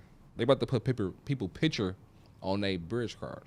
So it's not gonna be no more selling your bridge card. Cause people was coming up doing that shit. You gonna have to go back to the old days, like take a nigga to the store with you. But now, like you said, now you just purchase it and flip it outside. No, nigga, you got to take a nigga in the store and walk with the buggy. Hey man, all right, but when you get to the line, you gotta pay for it, bro. Yeah. So just imagine they got your picture on the corner of this. Yes. And you know what I mean? You got like. No, I get it. Yeah. On the bridgey though, that'd be crazy, gang. Like you can't even go to the stuff for moms no more and get no little snacks off that bitch. Oh, that's I ain't even think about it from that angle. Like damn, A regular little nigga, like little nigga can't go with. No, bro, you can't go to the gas station and You like can't walk good or if your mama say, "Hey, go give me a loaf of bread," you can't grab no extra little juice or nothing on there, man. Mom's like picture on there. I was thinking about that. That's crazy as hell. It's kind of crazy. Bro. I was thinking about that earlier today. Like, poor people, when I grew up, we had it bad because it was shame. Now, it's no shame. It's just you broke. And what I mean by that is, back then. Hell no, nigga. No, I mean, I'm saying, hear what I'm saying. What I mean by that is back then, damn, you poor because you wearing Payless. Yeah. Today's day and age, if you poor, you can't even afford any shoes. It's not a certain brand you can't afford shoes. No, gang. Everything is expensive. It's on steroids now, gang. You know what niggas saying you poor now? They saying you poor if you wearing Jordans, nigga. The shit that we cherish. But I'm talking about the kids who mom can't even afford a pair of shoes. At least back then, if your mom could, I can't get you the Nikes, but I could get you these Spaldings or something. I ain't gonna lie to you, guys. I ain't seen not one kid or one parent that, in this time, I don't know where they had that. But it's like, I haven't seen not one little kid some knockoff shit fucked up. Yeah. They all crispy, gang. Walking their cribs. I mean, look at what happened during these send-offs. I mean, do what y'all want to do, but these send-offs, you saw how much money they was holding? Bro, I'm talking about kids that's like 6th, 7th, 8th grade. Bro, these kids not fucked up, bro. These kids, all their shoes is crispy, their outfits is crispy. I don't know. It's a different time right now, Walk in their cribs, though, because some people... We know that. Yeah. We know that. Like, we know their cribs fucked up. But some of them, yeah. When they come outside, though, I'm just saying, bro, me right now, I haven't seen no bummy kids, bro. But can I also bring this up, too? Back in the day, we was fucked up. Our haircuts was fucked up. We was fucked up, bro. I was fucked up, bro. I don't know about y'all, nigga. I ain't have it like that either. Nigga, I was fucked up. I didn't even have cable, bro. People laugh at me for that shit. No, we ain't had cable. I didn't have no cable or a cell phone. Man. Well, can I ask you this? Relating to what you just said about not being fucked up, do you think, I'm not trying to point the finger at music at all, nothing like that, but it does have an influence. When we hear songs like Spin That Shit, you know what I mean? Basically promoting scamming shit. Do you think that plays some type of part into this? Nah. Because it's music. Because that's a female hustle. And people I just feel like men gotta remove their feelings from it because we got our ways to do our music too. And this is a female doing it. It's just it's entertainment. And it's gonna do what it's gonna do, but it's not doing what it's already done. Like, it's not making it more of an impact than what's already going on out here. Like, she talking about young niggas spin that shit. She know who she talking to. Like, right now when we doing the interview, it's young niggas out here scamming right now. She know exactly, like, it's nothing we can do about it. The government can't do nothing about it. Me or you can't do nothing. It's young niggas out here scamming for real. And she know that's who she talking about. And that's probably who she like. Because in this life, it's like they ghosts. It's like they real life ghosts, bro. They can make some shit disappear, make some shit appear. And that's what scammers got it like that right now. That's just what it is. Hey, do you, on another note, do you listen to Danny Brown? No. At all? You ever met him? Nope. Okay. What about Bodie James? He on one of my beats. Okay. Yeah, I just produced a song with him. Shout out to my guy Worldwide Wall Street. I just produced his album 5,000 Nights. Sorry about that. 5,000 Nights. And it's a song on there I produced with Bodie James. What's the name of it? It's called Calabasas, I think. Okay. And what about you ever met anybody Hold from on, D? let me see. Okay. Oh, not Calabasas, I'm sorry. Say, you can go ahead, bro. You ever met anybody from D12? Yeah, Bizarre. I met Bizarre. I was in the studio with him. Legendary moment, bro. I looked up I ain't gonna say I looked up, but he was one of my favorite on D12 back in the day. And I actually got to meet him through, like I say, through Dre Road. You know what I'm saying? Like, I seen him and Dre Road introduced me to Bizarre. And I was in the studio and then walked in the session and Bizarre was in the session and he actually let me walk in. Like, oh yeah, Dre Road, tell me about you, cuz. I actually got to roll up and smoke with that nigga in the studio. You know what I'm saying? Like, he seemed like a funny ass nigga. Bro, he really is, and he cool as hell in real life, bro. Like, he really get high for real too. You should see if you can make one of the beats for that nigga freestyle shit he be doing. He be boom baps. Like, he rap on boom bap beats. I'm saying, but you can. I can, but I don't like making that shit. That's just not your shit. That ain't the Elroy sound, gang. Hey, how'd you come up with your tag too? By the way, why you put on? That's my little sister. Oh yeah. Yeah, it's my little sister. So one day she just Yeah, I just told her to make me some tags. Like, she recorded like 4 of them, and that's the one I end up using. There's a couple of them that, 2 more that's hard. I just only use that one though. Because you already know what's Elroy Beatz when you hear that. It's called 9 a.m. in Savannah featuring Bodie James. But this whole album produced by me, 5,000 Nights, Wall Street, you know what I'm saying? Check it out. I produce every song on here. So how do it feel to be an exclusive producer on the project? It feels great because of the splits. Yeah, you're right. It feels great, you know what I'm saying? The splits, and then overall, I like the feedback of people hearing the body of work and let people know my range of production. Like, I can go, my range of sampling, that type of thing. But even though I know you say you don't like doing boom baps, I'm sure it's other lanes. Like if a rapper be like, make me something more melodic, make me something this, that, you don't mind going there. Or you just be like, bro, that ain't me. Would you just send them to somebody else, or you'll make it? Yep. I'm very good at that. You'll send rappers to other people? Yes. Okay. Like if it's a guy coming to me asking me for another artist type beat, I'm like, oh yeah, I know the guy that make that beat. Him right here. Go to him, bro. He make that beat. He the one that made that beat. Like, go fuck with him. You know what I'm saying? Okay. Because you know some people just want to. And I don't be sending it in a hateful way, meaning I'm sending it in a helpful way, beating, because like I know what the artist looking for. Yeah. I'm in the business of helping the artist. I like helping the artist and making sure the artists get what they need, bro. So if I can't produce the song, I'm not gonna tell you, oh man, go on YouTube, or I'm gonna tell you, no, bro, go to my man's. He got it. He make it. You know what I'm saying? Like if I don't make it, my man's got it. I'm a specialist. This is my lane, man. I'm telling you, bro. I know for sure he gonna be able to make the beat that you're looking for. Yeah. And that's what I do. And do they always come back with you, like, man? Yes, and they appreciate me. You know what I'm saying? There's a lot of guys that tell me like, damn, bro, you could just made the beat yourself. But I'm like, nah, bro, I don't make beats like that. You know what I'm saying? I make my sound. You know what I'm saying? No, I'm sure, but you evolve though, right? Yeah. Your style gonna switch up every 5-10 years, probably weekly. But it's not like copying another producer's sound. It's not like if a nigga come to me and say, hey, make this such and such beat, and the artist really be wanting to hear that beat. He wants you to make the beat exactly like that. So did we ever ask you your top producers before? Yeah. Yeah, we did. Yeah. Okay. Yeah, we definitely did. Did it change, or are you still rocking with the same one? Yeah, it did change. Who did you add and who did you take off, if you recall? Yeah, I think I took off. Not that you took them off, but they just honorable mention now. No, I took them off. Oh. Who you got now? I'm adding Southside in there now. Because I had Metro and I ain't put Southside, but I'm adding Southside in there because overall the production game wouldn't be where it's at on FL. I'm sorry about that. The production game on FL and how people make their beats, the visual of it, it wouldn't be what it is right now if it wasn't for Southside. So I'm going to put Southside and Metro on my top 5 because that's who influenced me on the production coming up. So I got Metro, Southside, then I got Hell of a For Sure. Keep talking. Then I got Produced by AK. And then I'm going to go with 1-800. So I got a question for you, too. You ever thought about producing an album outside what you normally do, like an R&B album or maybe a country album or something like that? I got an R&B album out right now, and I got a pop album out right now. I got a pop single out right now, you know what I'm saying, with this artist named Maddie. And you can check it out right now. And it's a dope song. I produced it. It's real pop, you know what I'm saying? I got an R&B song that I'm producing for myself. I make R&B music, and it's about to drop coming real soon. And I make R&B music like real R&B, like slower, like not no real trap. I make it for me. I haven't made it for nobody else though. So you think about getting behind the mic yourself? Ain't no thinking. I got 3 albums done already in the book. You know what I'm saying? I won my solo album. I got one featuring an artist and featuring another artist.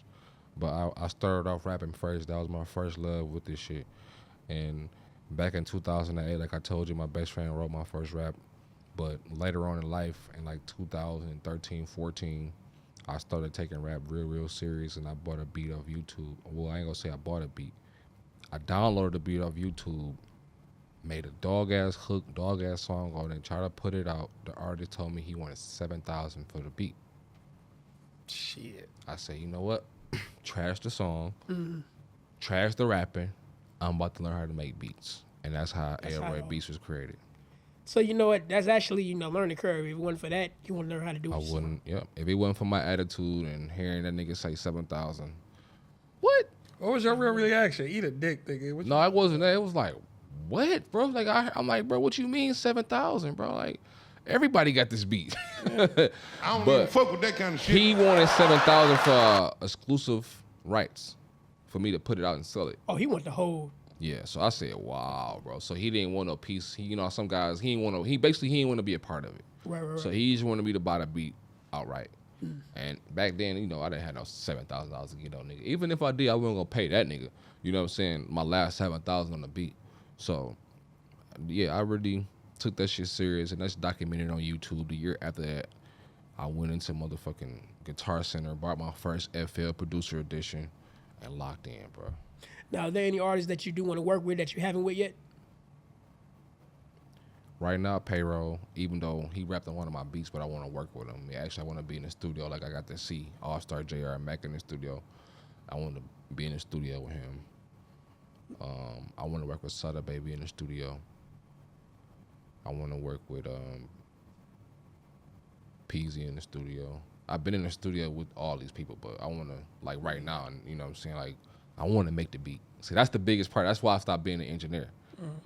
Engineer, when I was engineering, bro, you ain't got no time to make your beats. So that's why all the engineers that's producers, they be recording niggas rapping on YouTube beats or another producer beat because they ain't got time to make no beats. So that's why I said, I ain't no engineer. I'm done. I'm just a beat man. You know what I'm saying? I'm just going to make the beats and that's it. So my Even whole... if it was an exclusive project, just you wouldn't... No, that's just what I do. I get the engineer, my engineer on deck, and we all in the same room. So me, I make the beats, engineer right here, and we get it done like that. I'm erasing the work of me doing the engineering process. So that way, the engineer can be recording, I still could be making my beats. So it's like you doing two jobs at one time when you're engineering and producing. No, I'm like monitoring and producing. I'm monitoring my engineer, and I'm producing. You know what I'm saying? You the director pretty much. Basically. Yeah. And it's all production. It's all producing because I'm producing everything that go with it, but also the engineer, he producing my mans to make the best vocals to make the song. So it's like, but while we in the studio, I paid him to get here. So exactly. It's a team, it's an effort, you know what I'm saying? So that's why I appreciate that process better than just me having to record, be caught up in that loop of recording, but that's not really my dream. I want to make the beat. I want to be the producer. So would you say like it's a labor of, well, not for you, but for when you were doing it, was like a labor of love when you was engineering?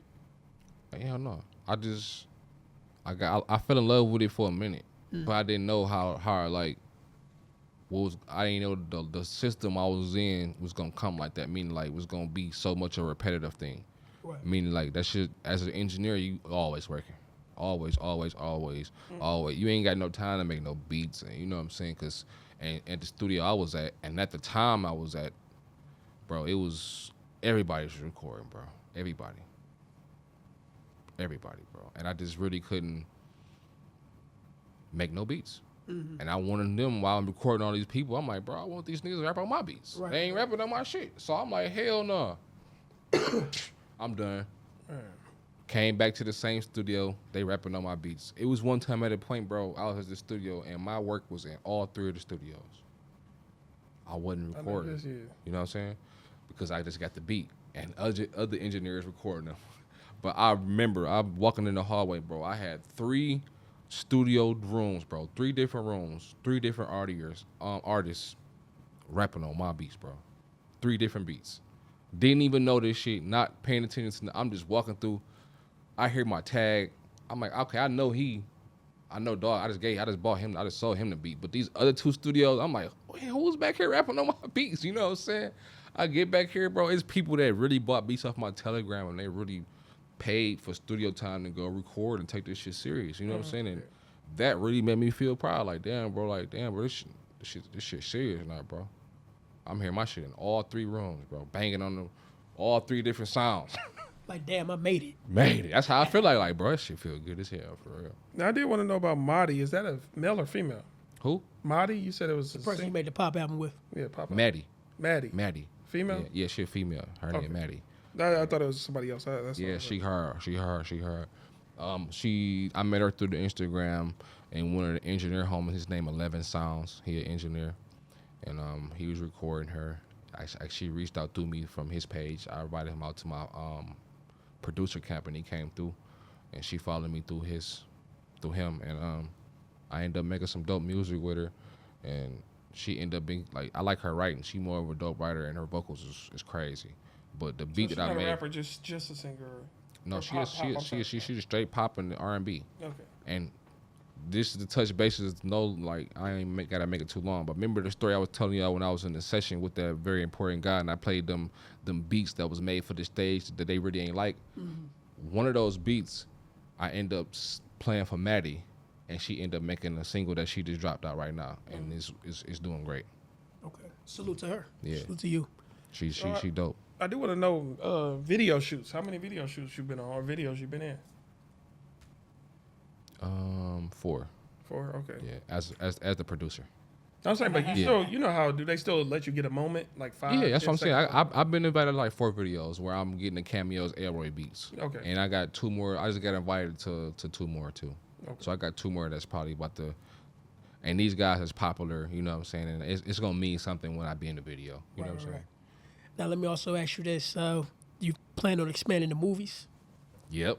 I just produced 2 movies. What you got? I produce the introduction and some of the sound credits and all about Billions, Stephanie Bill's movie, and then my guy Jay Shade, he just made a movie called The Scholarship, the movie, and I produced the intro to that movie.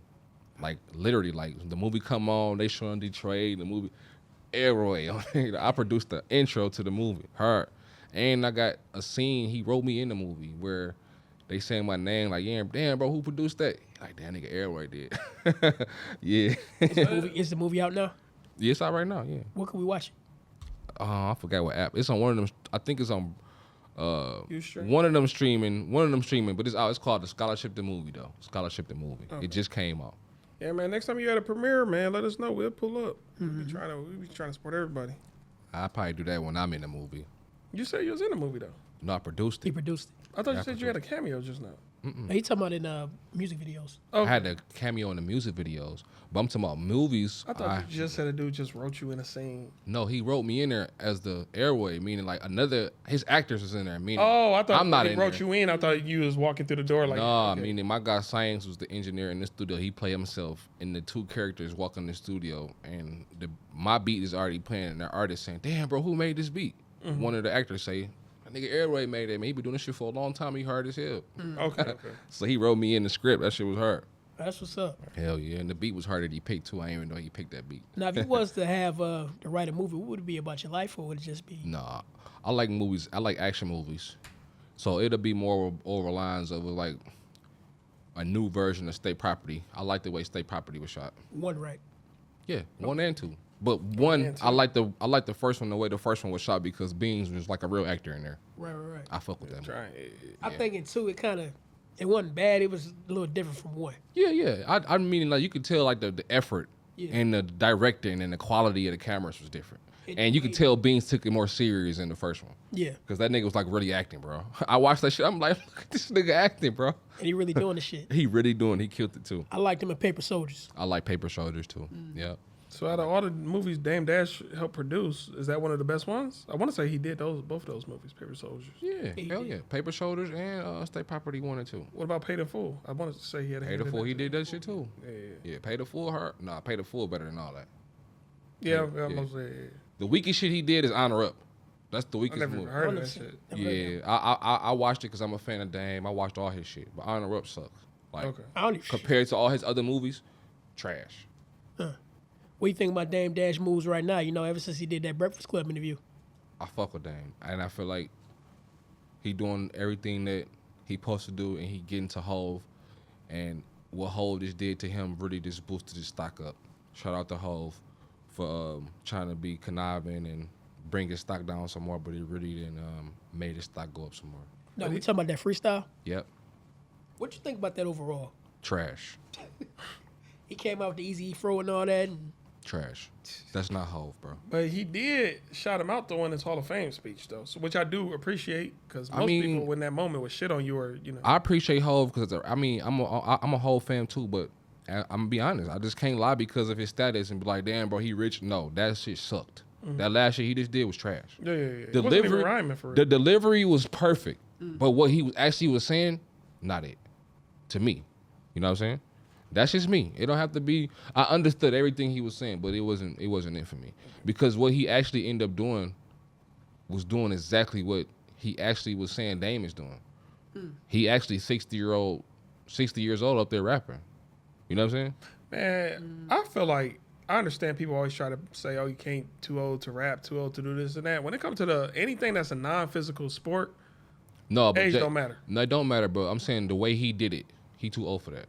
The way he did that. Too for that. He didn't have to do that. He didn't have to do that. That's what I'm saying. He's 60. So for him to do that and still call niggas chatty patties and all that shit, he was being a chatty patty on the stage, bro. Oh, immature, yeah. You know what I'm saying? That was a chatty patty. So that was a hypocrite. He was being a hypocrite. He was being a chatty patty on stage and rap for him. But just because he Hove, he can do it. You know what I'm saying? But the whole message overall, what he's saying, I like the whole overall intro, you know what I'm saying? But I studied this music shit. He only did all this rapping shit because the whole world was talking about who's the better rapper between Black Thought and Jay-Z. So he came to their fucking Roots Festival and decides to do this type shit. I didn't know this was going on. Black Thought and Jay-Z. Okay, well, now y'all know. Go on YouTube and y'all can look it up and be like, well, the Black Thought and Jay-Z conversation. If y'all look up Black Thought freestyle on his freestyle that he did on Funk Master Flex. I remember that. I'm trying to tell you, it's a lot of people saying that Black Thought was better than Hov, and that was the conversation on the internet, right? Black Thought got some, hey, yo, go check out State Prisoner. But look how Hov worked, though.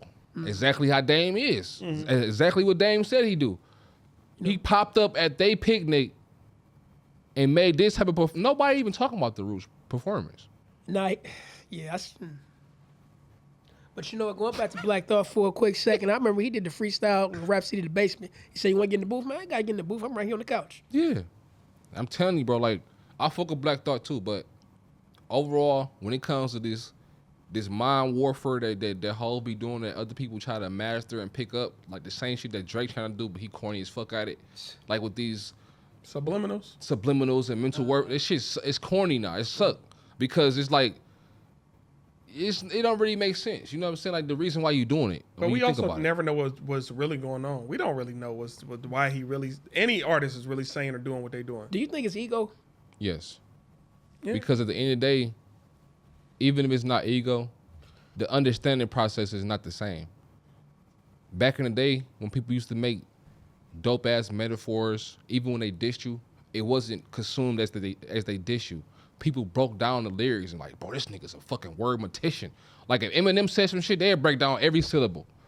If Wayne said something back in the day, break down everything that he said if he dissed to anybody. But now, niggas on emphasis on the diss, it's more about what exactly they said, bro. Mm-hmm. You know what I'm saying? And if right now it's not the time to be putting shit in a metaphorical way. You gotta say that shit direct. Be blunt, yeah. That's what this generation is. It's not no saying, oh man, niggas. You can't say niggas. You gotta say niggas' name. Mm-hmm. You know what I'm saying? And that's what this generation is. Say the name or make it extremely obvious, like nigga with the yellow like Hov just did. Yeah. Chatty Patty, the nigga stuttering. We know exactly who he talking about when he said all three of them verses. Mm-hmm. Oskino, Dame, we knew all this shit. But it came up as lame because Hov, since when these niggas get on your radar, Kane? Why you speaking on these niggas at the Black Roots Festival in front of all these people? That was the thing that you wanted to get off? But you also he burned gotta the image in his head in some way, like you said, to make him go up there and perform that freestyle like the way he did. And what I'm saying is, what ran through his head was, these niggas think Black Thought fucking with me. Black Thought, man. That's what Hov did. He like, bro, this nigga, they think Black Thought fucking with me. I'm about to come to the Roots picnic, open it up for these niggas. Diss the Roots. You seen he dissed the nigga, the drummer, about Jaguar, right? You didn't see that? Oh, that's what he was talking about. Yeah, he dissed the drummer. He said, nigga, Questlove. Yeah. I don't even know why, nigga. He said man, you gotta listen to the freestyle, man. That nigga Hov, he said some shit, but when you listen to it, he been a chatty patty. Mm-hmm. You know what I'm saying? He doing the same shit Dame doing. So basically, it was like a messy ass thing. A messy ass rebuttal. That's what it was, bro. A messy ass rebuttal to what he watching on the internet because he's not on the internet. To me. Now I know. I don't even think we got your response to it, but you know, I'm gonna go back to the Kendrick and Drake situation for a minute. Mm-hmm. I want to know your thoughts on that. I don't think we ever talked to you about that before. No, I didn't. I liked it. I loved that whole time of music. I loved it. And I just feel like what Kendrick was saying, people versus the machine, the people gonna always win. And the music at that time was fucking great, bro. Not so much on Drake's side, because to me, he lost because it's not the time for sorrow. Kendrick won because he came direct, he came ready to fight, and he said what the fuck it is, nigga. Like, the people running shit, and that's what it's gonna be. We don't give a fuck about no machine, nobody putting his money behind you, none of that. I'm gonna put this music out and use the same machine that you use. We both gonna use the same machine, but I'm gonna show you the difference. And that's what happened. And he tried to sue Kendrick for using the same machine that he had. But what about the pedo bars, especially if they're not true? I don't agree with no shit like that if it's not true. What you gonna do about it? It don't matter, bro. That's a whole different level of rap that ain't nobody ever took it that far. If it's true, bring it up. I don't give a fuck. Bring it up. But if it's not true, ain't nobody in rap ever accused somebody of that shit. I mean, what's the difference between the nigga? You know, Drake talked about Kendrick Lamar wife her and his family, right? That's been happening in rap though. No, not the way Drake did it. Niggas ain't talking about. Yeah, I know he was talking about his homeboy manager was popping his girl and all that other shit. Bro, the way Drake did it, bro. Drake decided to go female level on the intel that he got and put it in the bars. I hear you. Kendrick heard it and said, "Oh, okay, this is what you're doing. I'm taking the gloves off." Yeah, but still, pedo shit is like a whole nother level of where are we going with this? But how's that any different than what he just said? That's very different. So you mean to tell me? So you mean to tell me if a nigga say, "Yeah, bro, you a pedophile," it's way more better than nigga playing with a nigga children and wife? Like real shit, like nigga children and wife that he actually married to. It's better than. I mean, most rappers that come off better than a pedophile. I'm not pedophile. Is just and he said he was a woman beater too. Facts. Oh, I hear you. Basically saying he beat on his wife and his kids, gang. Yeah. So that's if you can't prove that, you would rather be a pedophile than cheat on your wife. I wouldn't rather. Hell no. But that's what it's basically saying. I get what you're saying. You don't want to be called that shit. They're both bad. But I'm saying it's better for you to say, "Oh, your wife get beat on," and this because she could just come on the mic and say, "No, I don't." Yeah. Versus like you fuck with kids, like that's a hard. But it's not a. But now that we know. And we gotta be straight. Mm-hmm. It's crossed over to that era. Niggas scared now, but Drake a part of that era. He know that. Where he came a part of that area when age didn't exist for men. That's true, but Drake is where I put Bill Clinton. These is niggas who like grown woman pussy. It ain't no fucking. No, not true. To me, girls listen right now. At they age, if you fuck an 18-year-old girl, you're something wrong with you. No, I'm saying. I don't care. But that's what I said. Grown, even me. When I'm 70, 80 years old, I'm going to still hit the 23-year-olds. For me, dropping below 23 is like, ugh. I'm talking about right now. How old are you right now? I'm 38. If you hit a 18-year-old, something wrong with you. I wouldn't. That's what I'm saying. Again, I don't drop below 23. But that's the difference between how you look at it. Because pedophile is... They wait. Drake, they basically saying, okay, Drake seen a little girl when she was like 15. He waited till she got 18 and got her. So you being a predator. Is it predator? No, not really. Because again, that's a predator gang. Was he grooming her? Was he talking to her, giving her gifts? It's still in the mind of saying, "Oh, she's not old enough yet." I'm then he spun the block. To me, I understand what you're saying, and a large part of me agrees with you, but the other part of me was like, that's like me right now. If I introduce you to my daughter right now, I got two daughters. Let's not bring her in and bring up a hypothetical. No, it's the same thing. I got two daughters. I introduce her to her right now. She's the age she is. And then I see you with her 5 years later, you talking to her. That's foul, gang. But no. It's almost like them niggas that be like, damn, she gonna be fine when she grow up. That's what I'm saying. I get what you're saying, but I'm speaking on a grooming aspect. Like a nigga, like, you waiting on her, but you're also interacting with her while you waiting on her. Drake just was like, you how old? Then he just went to her for 2 years, came back. Oh, now you ready? I know I'm saying.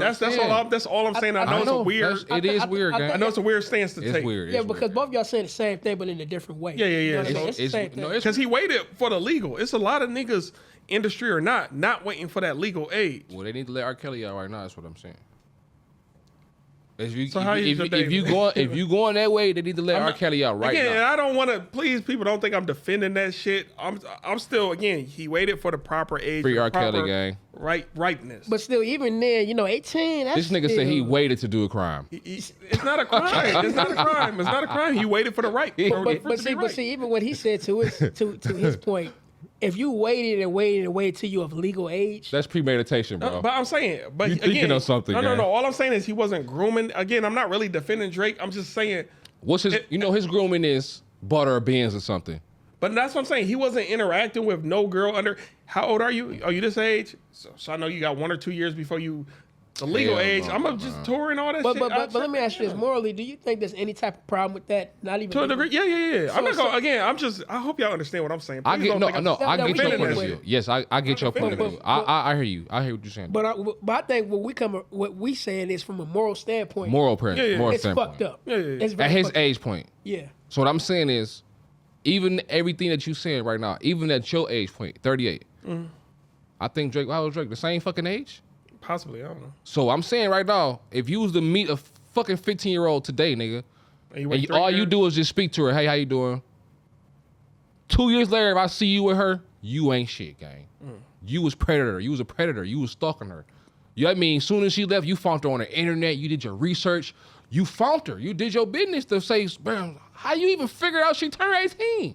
How you know this shit? How you figure out she just turned 18? And on top of that, too, even if you met her 2 years prior, you building a bond with her, too. How you know this? Because when you 9 times out of 10, when you first meet somebody, if I was to bring my daughter right here, if I don't say it, or my little cousin, I'm just going to say, hey, it's my little cousin. Mm-hmm.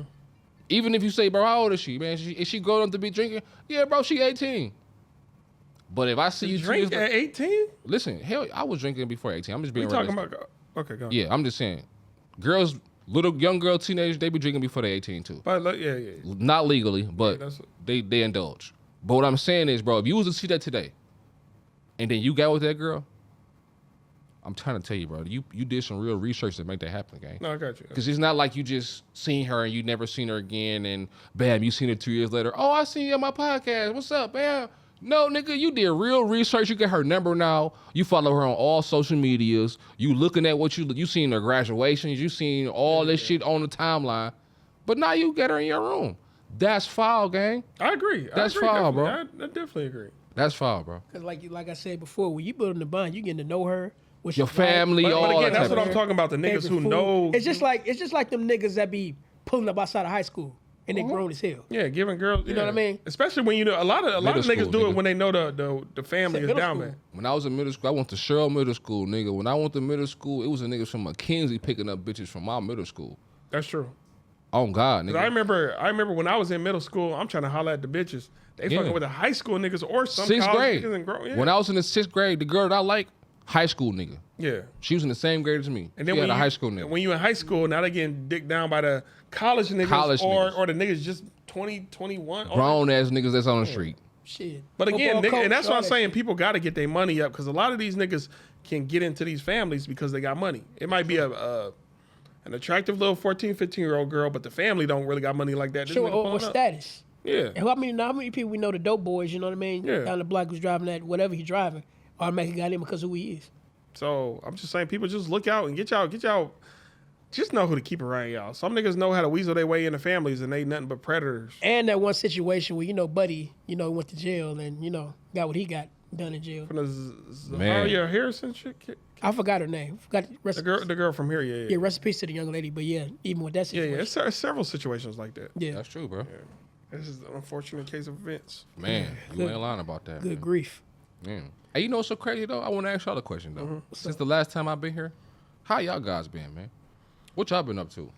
Shit, nigga, this is my life, nigga. The takeoff. The takeoff. Yeah. I love this shit, bro. I think the thing most about this, what people don't really understand the time and effort it takes to keep this thing going. Yeah. Because most people, me and bro, we had this conversation. A lot of people watch us, and sometimes we get a lot of people ask us, how do I start a podcast? I said, we can tell you how to start, but the main thing is consistency. Mm-hmm. You know how many shorts we edit a day? How many videos we edit? We try minimum. We try to put out 3 shorts a day.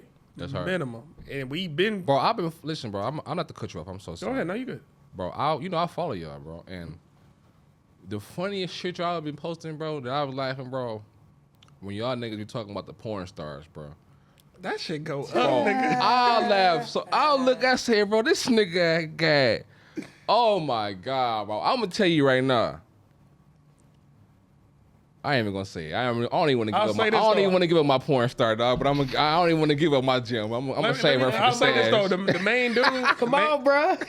I'll say this though. Keep it back. I'll save her for the stash, bro. I'll say this though. You want to add the dude Max? He the main one talk about porn stars when Max is on the show. Oh, okay. Him and Don P. Don P. His name is SCK King or something like that. I can't think of what it is right now. Yeah. This dude Instagram nothing but flyers of some popping shit. We went to a pool party. Bro, I got about like 5 numbers at this pool party. I knocked down all of them except for. Oh shit. Man, nigga. Oh shit. I shouldn't even say that online. We feel like a matter of 2 weeks, nigga. One of them, me and her just cool as fuck. Mm-hmm. And like I said, she's what 24. So the age gap, I'm like, we could just be cool, but I'm not really, every other girl, man, shit. I'm a player. I'm not gonna tell you the details about me, but yeah, it was wild. Yeah. It was wild. Yeah, but yeah. SCK Max, y'all. If y'all ever just wanted some good events to attend, He said he went crazy, my boy. He throw some flyers. He a funny dude, dude. If you ever go out with this nigga's hilarious. Strip Club Kings. Yeah, Strip Club Kings. SCK, yeah. Damn. No, I'm just laughing because it was at one time we was at the strip club and he turned around, looked at this one chick stripping, he made a face. Oh, and yeah, I remember that. That shit was fucking hilarious. Like, no. Let me ask you this, though. Your favorite star, white or black? Celebrity, like overall, like No, actor porn star. I thought we was talking porn star. Oh, porn star? Because the one you said you don't want to say the name, I just want to... Oh, no, she black. Like, okay. Mm-hmm. New, or you talking about No, Mouth Rushmore. She Mouth Rushmore. How black? Is she light skinned? Brown skin. Beauty Mount Dior. Rushmore. That's Beauty what Dior. I'm saying. Beauty Dior. No. She got short hair. She did a couple short hairs. Roxy. It's Roxy. Roxy. I already know it's Roxy, yeah. Roxy Reynolds. That bitch the Hey, you know goat. what? Had to narrow it down. I made like 2 shorts because on SCK Max channel, I made some videos that's not on our channel. Man. When I was making that Roxy Reynolds one, I was like, damn, I forgot how cold she was. Listen, bro. I forgot.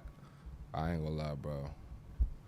It's personal, but I'm a grown man. Like I said, bro, I didn't almost fucking tore my own skin off my shit for Roxy Reynolds. Yeah, we ain't bro. doing all that. I was just saying, like, man, I fuck with Roxy. Like, man, she done got me through some days, man, where, you know what I'm saying? I ain't gonna front. Like, a girl like Roxy, if she was loyal, I probably would marry her. Ain't no if, nigga.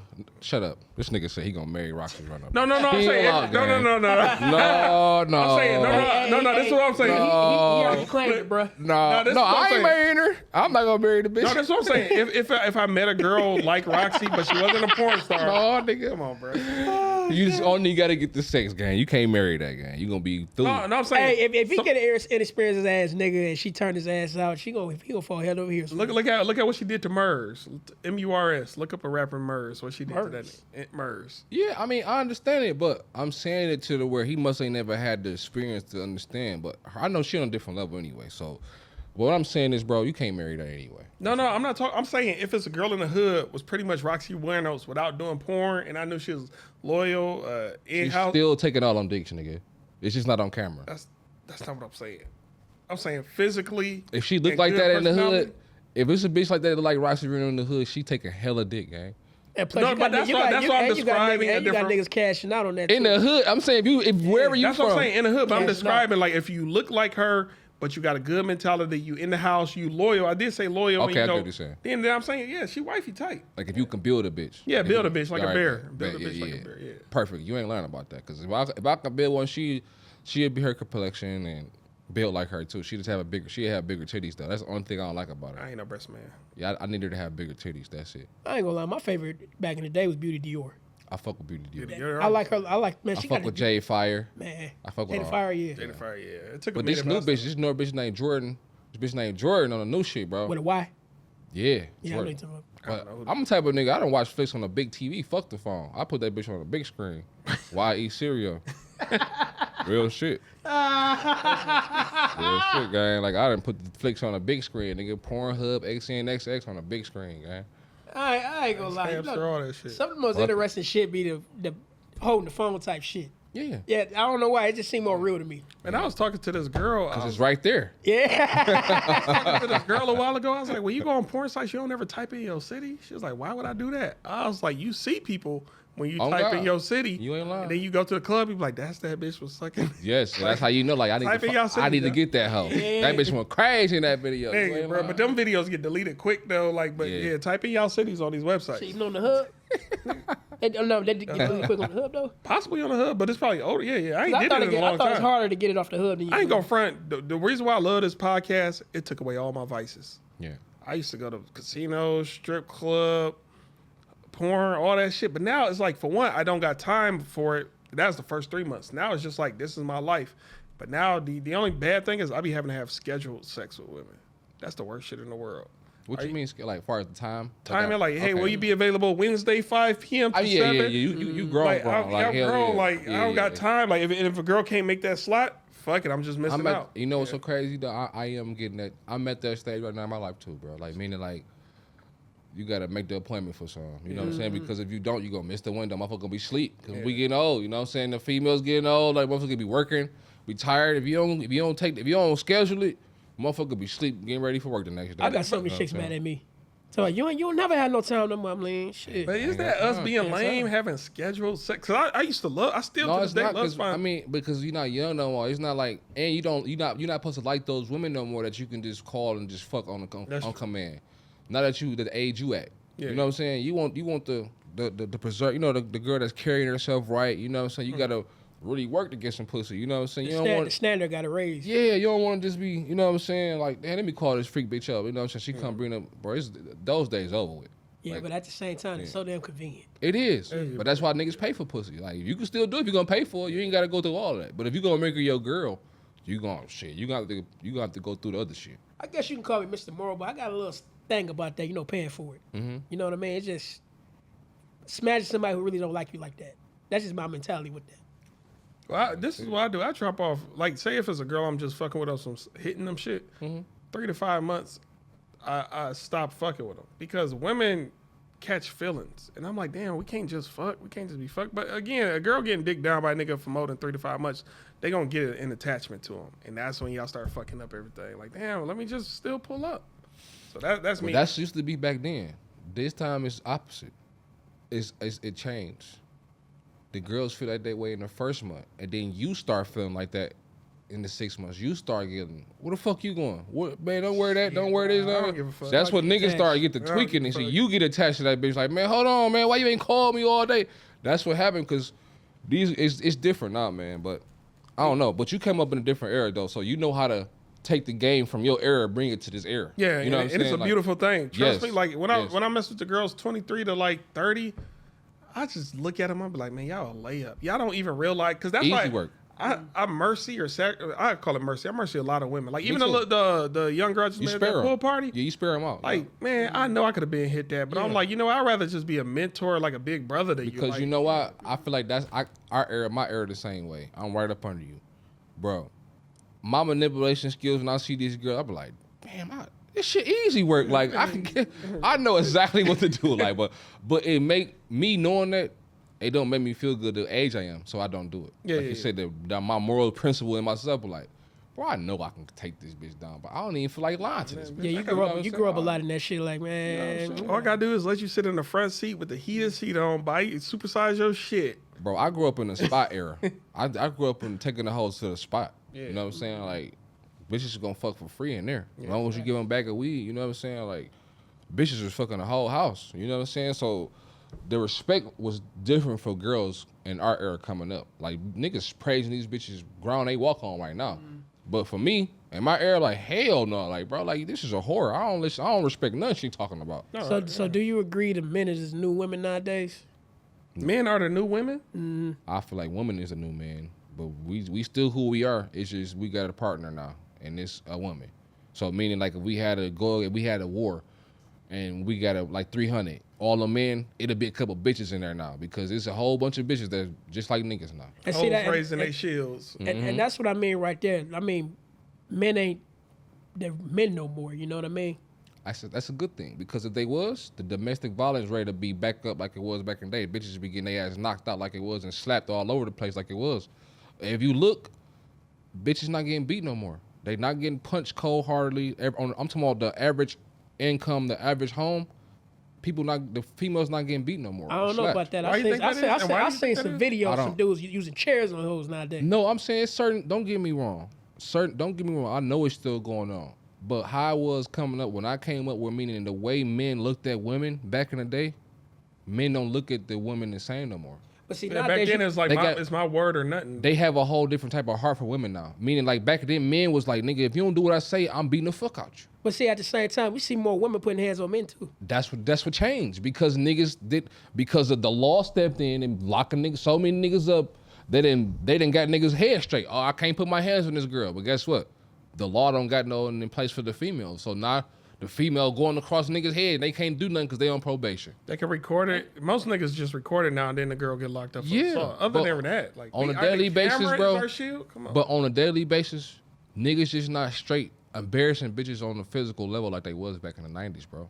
I mean, it's cool though. I like this era better though, because again, let me just talk to you. Why do we got to get to the point where we boiling and want to do physical shit? Let me just. I look at it like this: if I got a chance to walk away, I'll walk away. On top of that, sometimes that Angry sex is good. They not calling girls bitches no more. Like these niggas not approaching like, what up, bitch? Like, you know what I'm saying? They got more respect than we did. We in the lover boy era. That's the soft shit. Yeah. We are in the lover boy era. Yeah. They love these girls and everything. They love the ground they walk on, bro. It don't matter what these girls doing. These girls, they love them. But at the same time, you get a lot of females say I like to be roughed up sometimes too. Exactly. That's what puts you in a situation. Mm-hmm. Stay away from that hoe. Because that's going to put you in a situation, bro. I mean, it's some women that, again, they ask for a bunch of things. But it's men, it's the stance we take to say, I don't want this type of relationship with you. That's why I say free R. Kelly. Yeah. Free that nigga, man. Wait, go back to you just threw me off with that. Why? Free that nigga. Because what exactly? Everything that we just talking about. Because for one, the girl that he was, even if she was underage back in the time, that was okay. You know why? What you said. The family knew about it. They signed off on it. He was paying money for it, and the mamas that birthed this child knew the age of her child. They accepted the Super Bowl tickets. Y'all pretty much sold y'all kid. Because they knew who R. Kelly was. But at the end of the day, the product that was purchased, or pretty much the kid, come on, you too young to make if you knew what was up, you probably would have said no. Or maybe some girls was never with him. But I'm saying, that particular girl that's on videotape, she didn't have the decision. Her family said, "Oh, nigga, go ahead, bro." Like, but that's what I said. They should have been locked up too, because y'all pimping yes, girls. Yeah. So and that's why going back to what he said, free R. Kelly. Free R. Kelly, yeah. Or lock up everybody. You can't, because if you lock up, because you got, you can't lock up everybody. I'm talking about everybody, just including the parents. That had something to do with it. No, you got to lock up the niggas that we seen picking up the girls from middle school. You got to go back and lock them niggas up too. But see, that's what's everybody. Let's do it. But see, that's what's slowly happening too, because we got things called the Mann Act and stuff like that. Mm-hmm. Even flying girls out. That's about to be a big blowback on that too. Yeah. They're gonna call that trafficking. Yeah. Well, what Diddy just showed y'all that is. Yeah. You know what I'm saying? Yeah, flying girls out. Yeah, for sure that. But I'm saying on that level, bro, they have to go make an example, meaning like, it can't just be no celebrity figure, bro. It have to be on a regular level saying, bro, like, what? You picked up a bitch when you was in 12th grade from a middle school and we figured out about it in 2026? Come on, bro, you got to sit down for that. Did you hear what's happening now? They were just arrested a dude for running 3 or 4 girls' OnlyFans pages and getting the money from it. Online prostitution. Yeah, but that's the same. What's the same shit? But I feel like it's not because they own a business part on paper. Mm-hmm. And if a girl choose to record herself naked, that's, you know what I'm saying? How can you prove it's prostitution? But see, it's also a flip of the coin with that too. The women also came out and testified against them too. Oh, and saying she ain't get no money. He only give me $500. I made $300 million. Whole time got a duffel bag full of money over there. Oh yeah. Real control. Yeah, let this money go into your bank account, withdraw it, give it to me, and then Yeah, a nigga Sauce Walker came up off that shit. Yeah. I fuck with Sauce Walker in the hustle. Yeah, he's an interesting guy. Listen, because if you fuck, bro, listen, bro, if you fuck so many, I know for sure, I done fuck so many hoes on camera, from high school all the way to now. If I would have knew about these personal sites that you can directly sell to customers and make your own porn, I would have been made porn. Because I was gonna say like, not even counting the hub and all that, but yeah. Like no, I'm saying on Patreon you can send it directly to your people. Yeah, you don't have to be on Pornhub. Or Pornhub is like, they gotta. Soon as a nigga subscribe to your Patreon, they get all your flicks, just you, nigga, bruh. Yeah. I got a collection. I think some of my videos could get millions of views, but nigga, it's just. Well, put it out. Hell no, because again, when I made these videos with the few women I made my videos with, I told them, hey, it's for my eyes only. Yeah. Who I look like going back on that conference years later? Why is my video online? I did them a disservice. I remember specifically the few girls I got on video. I told them, you know what's so fucked eyes up? Only. That shit probably already on the internet. Nah. It might be one though, and this is why. Mean like on some leak shit, like somebody. Nah. On that, hackers getting into your shit. Nah. Taking your shit from your. They like leaking. From your iPhone. The only thing is, I'll say this: a long time ago, I lost a phone with like 5 or 7 girls on it. I lost a phone in Cancun. No, it's not that. You know, they can take whatever off. You connect random Wi-Fi. I don't connect to the cloud though, and I don't connect to Wi-Fi. Well, I'm about to say if you one of them people that just randomly connect the niggas Wi-Fi, they can take all that shit off your shit. Yeah. Somebody had a conversation with me about that. Said be careful what you record because they can take that shit. Yeah. So like if you go to McDonald's, you just connect to a McDonald's. It be niggas. sitting in McDonald's just taking niggas' credit card information because that shit pop right up on their shit. Look at these fucking swipers. You know what I'm saying? Nigga, I was at a gas station the other day and I kept looking at the shit. I was like, this shit don't feel right. And I'm trying to pull it in front of him. He looking like, man, don't pull it. I was like, this shit don't feel right. I just paid him in cash. That bitch was a skimmer, nigga. I paid that nigga in cash. Credit card. Shit just didn't feel right, bro. I hate to say it. That's why I use Apple Tap. Tap that shit. Boom. Get out the way. Get out the way. Get out the way. That's the best thing they probably could create, bro. The Apple Pay, man. I fuck with Apple Pay a lot. Me too. I fuck with Zelle and Apple Pay for real. And Klarna. I did want to know, how did you and Gino meet? It's my big cousin. Oh yeah, okay. Yeah, It's my big cousin. So what was the point when y'all both said let's get into music? Did he follow you or you follow him in the music, or y'all was already? I followed them, meaning they was my big cousin. He your age, so meaning they was already making beats through the circle. They grew with the circle, and he was the young guy out of their group, and he was like a mentorship, learning how to produce from the guys that's in the circle. And during that time, he was coming to my house, cutting my hair, making beats on my computer and stuff like that, because I didn't know how to do it. But he was using FL, the old FL that came already installed on the computer already, and he knew how to use it. And that's how it was, bro. He just started cutting my hair and telling me how to sample certain songs and certain beats, and I just took the influence from afar. You know what I'm saying? Because he the only one that was showing me up close in person and talking to me about it. Even when my other people wasn't around, he was making it his business to come to my house and still cut my hair when my other cousins wasn't around. He still was coming and developing a relationship with me on his own. And then he got locked up. Just that, damn. I was 13 when he got locked up. Dang. Salute to you, Gino. Shout out to my nigga Gino. Hey, I got a funny ass story about Fruity Loops. Now, I never made beats, but I was around a bunch of people who took it more serious. You know what I mean? I was just there in the atmosphere. But I tried to do something on Fruity Loops. I thought I was doing something cold. Like, hey, y'all want to hear this? Man, they heard that shit. Man, this shit is so rookie. I'm like, damn. Rookie, good. They spared you, nigga. A nigga tell me my beginning beats. They tell me my shit sound like ice cream truck music. Damn. Niggas ain't shit. Damn, bro, you making ice cream truck beats. Niggas ain't shit. Some of them hood ice cream trucks had some good shit though. The new ones, but I'm talking about the old ones, nigga. Man, that nigga said my shit sound like the ice cream truck. Said ringing the bell and shit. Yeah, bro. I close my eyes and I feel like I'm on the elevator. Yeah, that shit hurt my heart, bro. For real, that shit hurt my feelings, but I got it right though. But I ain't feel too bad because that wasn't really my main thing anyway. You know what I mean? But I guarantee this: if somebody would have showed you, if you would have learned the right way, you would have been still making beats right now to this day. You're right about that. Yeah. Like let's just say, but like in my time, if you would have came across me in that time when you learned how to make beats, you'd still be making beats right now. You'd be cold as hell. Because it's about how you being taught, who show you. See, most niggas just show you the program, but if a nigga actually shows you like how I'm gonna show you how to get this shit started, you'll be making the beats. And it's already been proven. I done did producer camps and niggas that never produced before. I done had them cooking beats in less than a week, bro. On NPCs and FL. Because that's pretty much what it was. They just put the shit on my computer like, huh, you Nope. I'll give you the formula. I'll show you what to do. You know what I'm saying? Like what to go to, what to click. Nigga, do this over and over until you get it, until you change your own shit. So it's repetition more. Repetition. Nigga, do this. Yup, I'm gonna give you this shit to treat your brain to say ain't no shutting down. We gonna make a beat every time. You know what I'm saying? Because that's the only way we gonna develop. You know, each export is a development process. You trying to get to 100%. Each export 1%. So you talking about a producing camp, right? Yep. Do you still run it right now? Yeah, I did 14 of them. I'm about to do another one. When's the next one? I'm probably gonna do it next month. In August. Sorry about that. In August. So if anybody want to sign up for your camp, how would they go about doing that? I'm gonna make a flyer, and 9 times out of 10, I have a link in my bio, my Telegram. I do everything out of my Telegram. I sell my beats through there, post my flyers, post some of my unreleased music, let my fans and the people that fuck with my music, they listen to there on the Telegram. But I'm gonna post a flyer on my Instagram and my Telegram 2 weeks in advance before the official date, and I'm gonna let people go from there. And I'm gonna be having a special guest coming. And I'm gonna have a free giveaway too, because I'm giving away programs. Because most people can't afford to get certain drum packs and exclusive drum packs. So I'm giving away drum packs. I'm giving away the high. Remember I was telling you some producers that's stuck in that boom bap era. I'm giving away high quality drums. I'm giving away high quality samples so that people can cook right now. People can rap on them right now.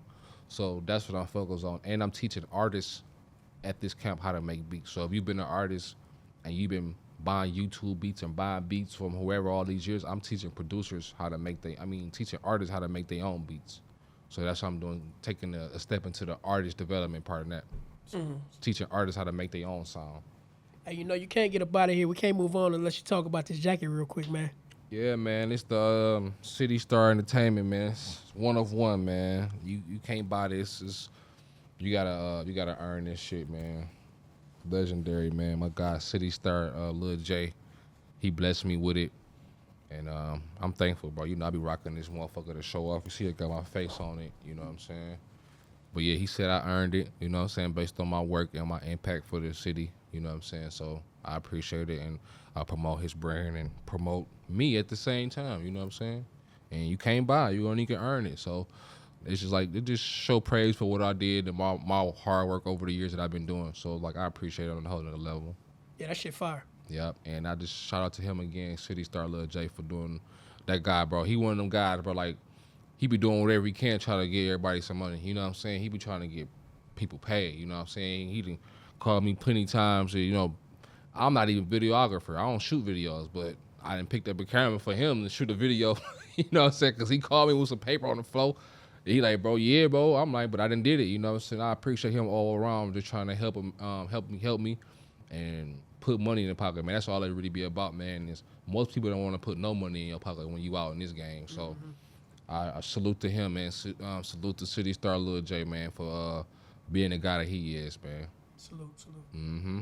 Now, I did just want to list a few people from Detroit, get your views and opinions of them. Is that all right? Mm-hmm. Let's start with Mr. No Fly Zone, Trick. I fuck with Trick. I like his whole movement, and I like his legendary status for him having songs with Eminem.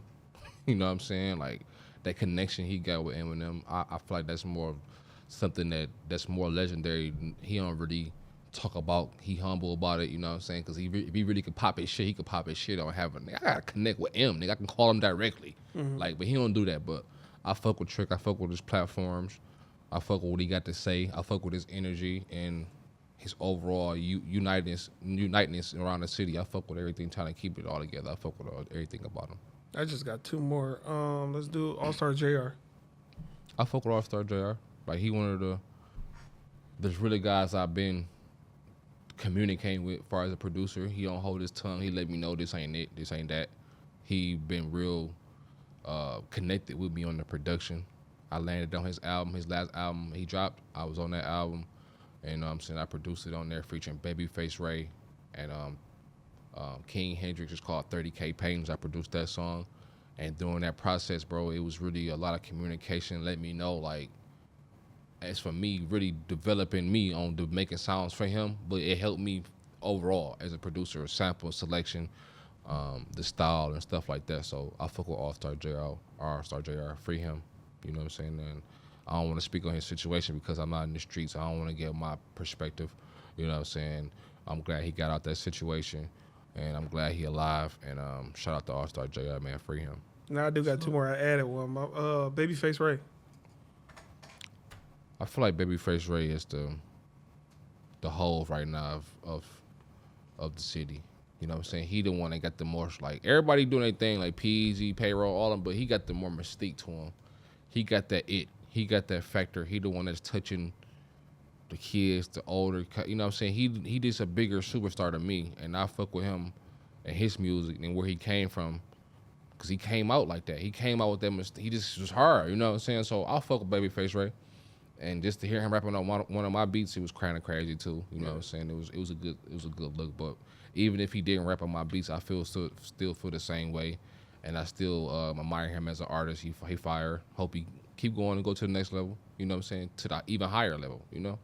And the last one, different side of entertainment. Just your views and opinions of a local John Witherspoon, Pops. Pops, man, I feel like I got a connection with Pops, bro. Because between the Wayans brothers and Friday, and I feel like the Wayans brothers, I have a more connection with him from that show. So I like him more in the Wayans brothers for some reason. You know what I'm saying?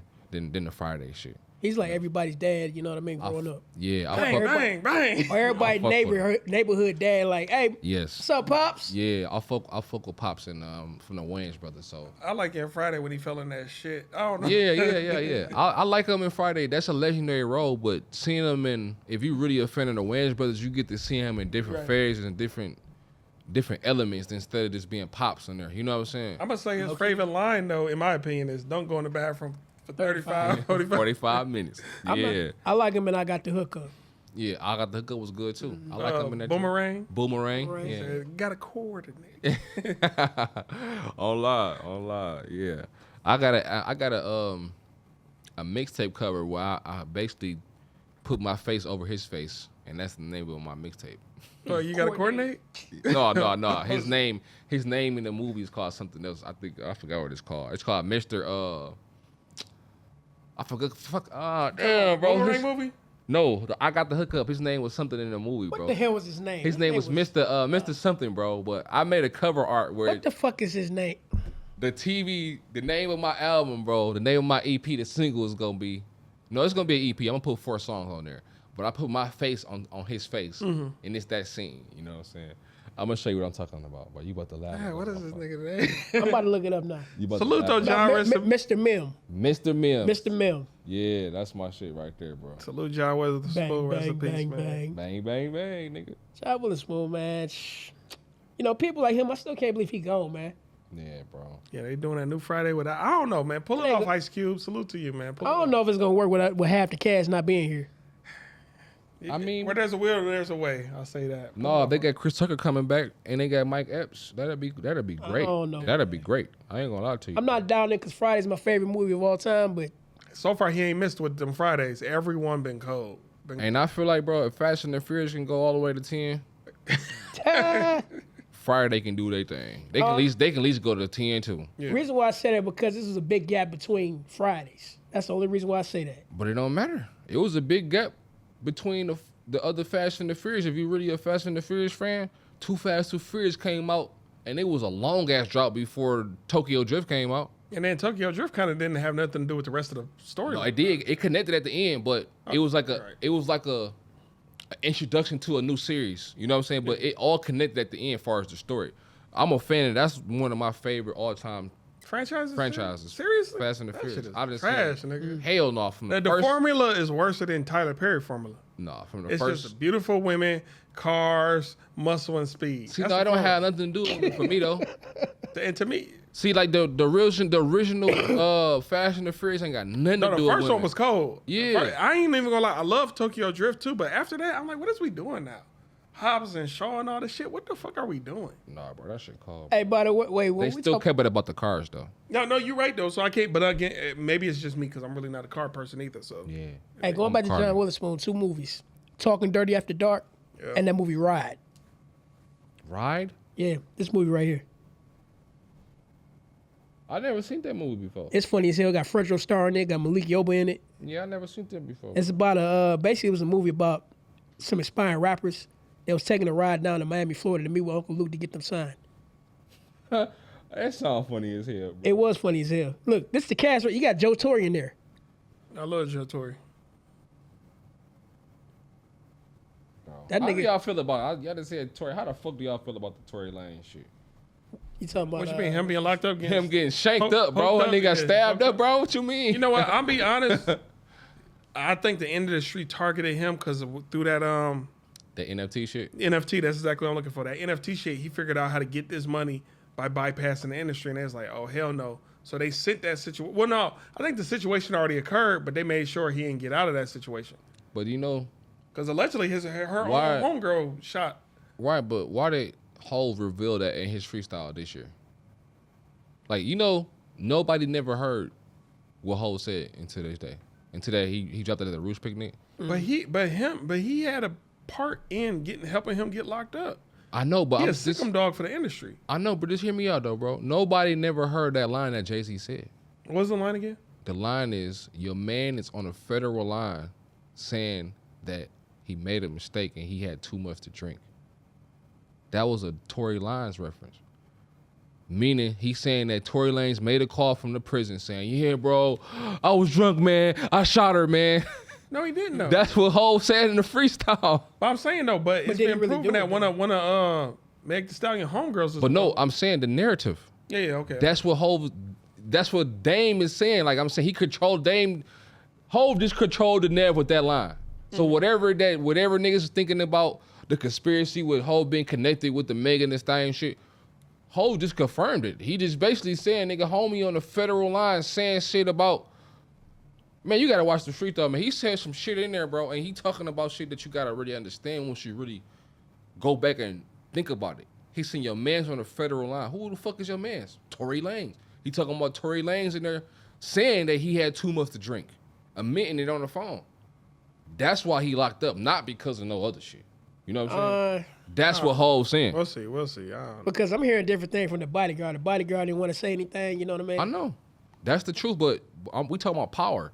We talking about the truth don't equal the power. Like, meaning, you know the truth of something, meaning like Tory Lanez he didn't shoot her. Old girl could have shot her, but the power that B said he shot her. And they got proof to say that's why he locked up. They got the, I was gonna say, bro. It's power, gang. Because we can angle that any way we want to. Yes. You know what I mean? We can break up different scenarios. Let me ask you this, though, because you loosely talking about this type of shit. You talking about pedophilia and certain celebrities and all this other stuff. This is the industry you take part in. Why do you not talk about it so freely? Because most people in the industry, like, I ain't even going to speak on certain names because they could affect my career. They can affect their career by saying what? I'm saying, if you just say something about, oh, Jay-Z ain't shit, which you did not say this episode, but then, like, now Jay-Z... I say his freestyle was trash. I like to think he's not that sensitive, but yeah. I'm saying you mentioned R. Kelly and Drake. R. Kelly. Somebody, Kendrick. I'm just saying certain things. Why are you so open with talking about your views and opinions? Most people be like, I ain't going to fuck up my bread or my chances. Because I'm really a music person, and I'm not bought by nobody. Meaning... if I'm friends with both of y'all and y'all both do music, just because you got 10 million, I'm not going to respect you more than him. You know what I'm saying? If I'm friends with both of y'all, your Platinum Gold album, his go gold, I'm not going to respect you more. His album was better to me. You know what I'm saying? Yeah. But the people, he 10 times played them. I'm going to go with him still. But both of y'all nice. But this is who I fuck with. You get what I'm saying? So just so I can remember, who did you say won a beef between Kendrick and Jay? Kendrick won, gang. What you mean? Okay. It's self-explanatory. Well, can I ask you this since we on the topic? What are your thoughts about Diddy? Free Diddy. Yeah, free Diddy. I definitely agree with that. Free Diddy. What you mean? I free Diddy, gang. Because, we still got some people out here saying, no, he needed to remain locked up, this, that, and the other. Or what, though? Free that man. But see, that's what I'm saying. People are in their feelings about the situation. No matter what did he officially But they're not do. looking at the case I feel as like a whole. personally, whatever they got, from what I know, all the shit I seen, free that nigga. You know what I'm saying? He paid his debt for what he did to Cassie, whatever he admitted to, whatever he paid that. Everything else, cuz, you can't really, he a freak. And they know he's a freak. They know who they dealing with. So, I mean, but you really can't get mad at a nigga for saying, okay, I'm rich as fuck. Right? I don't have what I want to have down there. So I can pay for another nigga to come through and get my girl right. What's wrong with that? You not gonna do it because you blessed probably, but if you not blessed, you got the money. Hey, bro. I just can't never put myself in the mentality of I can't please my girl. Let this next nigga do it. I know, because you can't please your girl. Yeah. You not gonna understand it until you can't please your girl. I'm gonna be a tongue guy. If you can't please her with a dick, please be a tongue guy. We had a strange time with people to open too freely about what they do. Look at what happened with the Ha Ha Davis situation. You're right, but was that real? God. I don't think that. But I think so. I think that's real for the way he was talking about. I think that shit was real. You saw the hurt in his eyes. I think that shit was real. I think it was true too. I don't know, but I really, they're still together. I really think somebody did that in front of him for real, and he can't adjust. He just had to watch. You know what I'm saying? He had to watch it. If you know, you know. That go back to them parties, y'all. But that go back to why is she your wife though? She make OnlyFans content. Well, what you mean? Go back to why she your wife? Because you got through some hurdles with her on some sexual shit? No, you was with her and you decided to go swing, and a nigga drilled her in front of you. And that's why she your wife, or whatever you say? No, I'm saying they already was married. And I'm saying that where did they get to the point where with your wife where you wanted to go experience seeing her get fucked by somebody else. What I'm saying, why you married? And the dude went into detail too. Like that's what I'm saying. He was a. So what I'm saying is, even if you married, okay, cool. If you and your wife want to go do this, what made you decide to say, me and my wife going? Mm-hmm. You know what I'm saying? You know why? Because he wanted to go get something else, and his wife said, okay, I'm gonna do it too. He probably said, I want to have a threesome with 2 girls. His wife probably said, oh, okay, I want to have a threesome with you and another nigga. That's the only way you're gonna get a threesome. So he probably got his threesome with his 2 bitches, turned to the side and seen his wife getting drilled by Big Dog. And he ain't want a part in it. He ain't want to take part in it. Hey, together though. Because when you hear the whole interview, you can see that nigga's spirit leaving. He traumatized. Bro. It's like I can't even look at her the same no more. But that he'll if he would have came up in the air, if he would have fucked hoes together with his bros, he would have known. Mm-hmm. If he would have been like for me in my era, I didn't hit bitches in the same room with my bros. No gay shit. Me too. We done ran stalls on bitches. Me too. Yeah. You would know the difference. But he didn't. He said that's his wife. Yeah. He let his wife do that. That comes with having an experience. You know what I'm saying? I'll say this: every nigga can make the same girl moan different. On God. Man, what? I hate to say this. Well, run stoles on a girl with your boys. You go see. And I'm gonna tell you this: every last one of them niggas gonna make her moan. Cause guess what, bro? But it's different though. That's all I'm saying. Yeah, it don't matter if a bitch screaming or laugh. Yeah. You still hitting it, and she still moaning. And that's why I tell my mans, it don't matter about the size of your shit. You still hit, gang. Yeah. You still hit, gang. It's a wild world, man. It just so happened if you can't be with this girl because she gonna want more from you.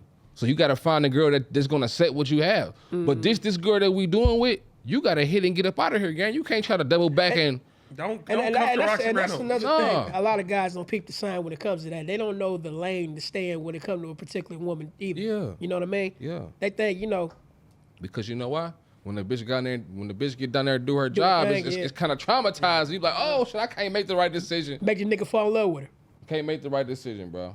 And that's what it be, bro. And the most important thing is when you not having that experience sexually and you get it. Mm-hmm. Oh my God, man. And these young niggas getting it right now. That's why they killing these girls.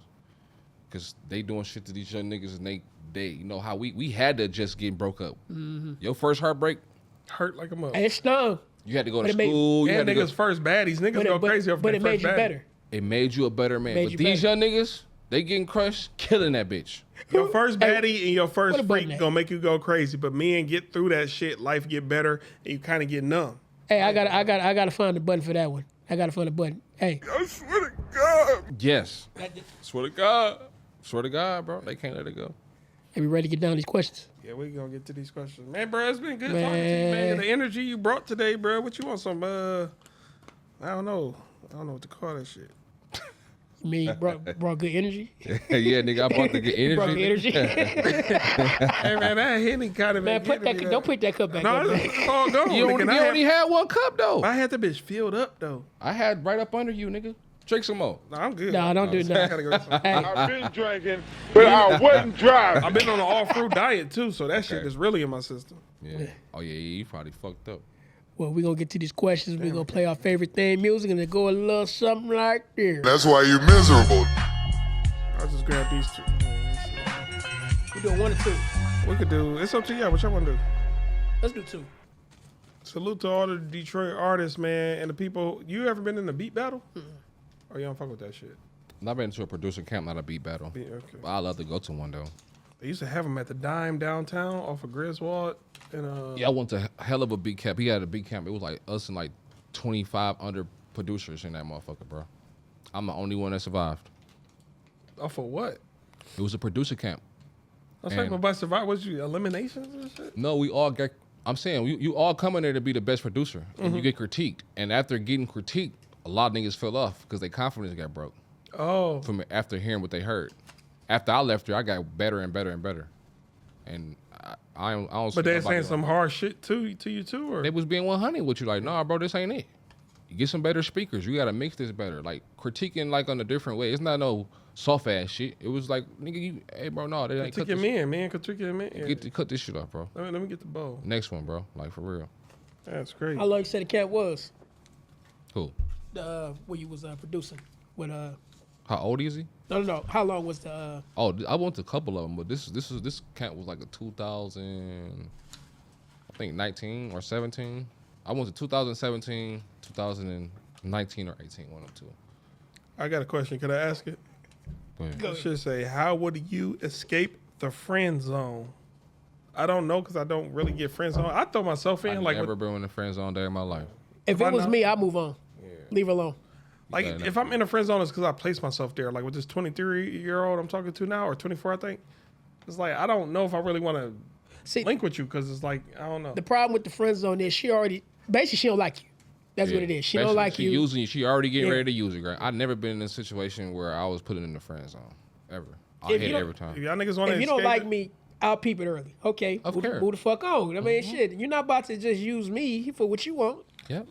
Fellas, I think to escape the friend zone, just pipe another baddie and make sure the girl that friend zones you know that you hitting somebody else. You move. She gonna bust it open for you. You move on, right? You move on, but she gonna be like, wait, you really got options? And then she gonna... Well, that's from the jump. Don't lie to the bitches. Tell the truth from the jump. So they know you got multiple bitches from the jump. So that way when they come, they know they gotta suck your dick. Let me get that. 2 times better than the last one. But yeah, the friend zone, we're gonna play that shit. Hold on, where my button at? I don't even fuck with that kind of shit. Oh, God. And the thing about it, as a man, like, why would you even disrespect your manhood by putting yourself in a less than position, knowing that what you want to do with her? Right, that's what I'm saying. You know what I mean? Yeah. And also, we're gonna go back to what we were saying. You're not being upfront. Yes. A lot of people want a nice guy that way. If you was up front from the jump and said what it was from the jump, you wouldn't have to go through that anyway. Facts. You know what I'm saying? Facts. If you got a good question, you can read it. Who is qualified for you? As far as That's the question. you want to pick another one. That's a good question, though, I think. As far as what relationships, I just need to know what No, as you as a person, who is qualified for you? I'm saying, but as what a friend, a relationship, that's what's throwing me off. No, that's a good question. I would say who qualified for me is the people that's thinking like me. Who qualified for people like me? Like, who qualified for me is the people that's thinking like me, moving like me, and also got the energy that I have. And that's the energy I want to project and receive back. So that's whoever, it don't have to be no title. It's just whoever that got the same feeling as me, that's who qualified for me. It's not too many rules. Like, you ain't gotta have a Benz or nothing. You ain't gotta you ain't gotta make $100K to talk to me. Well, if we going off that type of perspective, I'm gonna quote Charleston White what he said. He said, "I'm beyond looking at color. I'm looking at who's my kind." Yeah. You know what I mean? Yeah. Now we going from that lane, yeah. And that your message is basically summing up my whole thing in one and saying, who's my kind, basically. Now we talking about relationships. I mean, I'm not looking for no relationship right now, but if it catch me off guard, I mean, somebody, you know what I'm saying, just, you know. Yeah. The vibe got to be there for one. If the vibe ain't there, then it ain't gonna work. Well, I feel like for my relationships and non-my relationships, it never been a qualification process. You know what I'm saying? Mm-hmm. It's just been straight up, I like you, and it turn into love or it don't turn into love. If it don't turn into love, I'm out this bitch. That's it. I would say just high vibration, high energy. That's what's qualified for me. I don't like to be around that low-hanging fruit shit, unless, I hate to say it. I know, but you got to think about it. The bitches and the niggas just start figuring out about the word vibration and energy. And frequency. So, frequency. So it's going to be a minute for people who could really understand the true meaning because they just learned the word, for one. True. Mm-hmm. So now to apply it to their life, that's second. I'm saying, for me, though, every now and then, the only time I hang around low-vibration people is when I'm pulling up on certain women. You got the fake. You got a fat ass. But you got the fake ones, though. You got the fake bitches that faking like they got the high vibrations and they woke. I can peep that. You know what I'm saying? You're speaking to their representative. Yeah. No, I'm making a conscious decision that I can clearly see you low vibration. I just want to hit one time. So I pull up, and I know I shouldn't have my energy connected with yours, but I do it anyway. That's one of my vices still. Well, like you said, it go back to vibes and frequency. I'm not looking at what you say. I'm looking at how you move. Yeah. But I ain't gonna lie, though. Every situation I've been into where I always been able to put myself in a situation where I don't have to do none of that. I'm always putting myself in a situation when it comes to women where she got to make the choices, not me. You get what I'm saying? Yeah. So basically, your value is where, you know what I mean? Yeah. So when I walk in the room, what I'm doing, it don't matter everything that she got going on is gonna be based on what she do.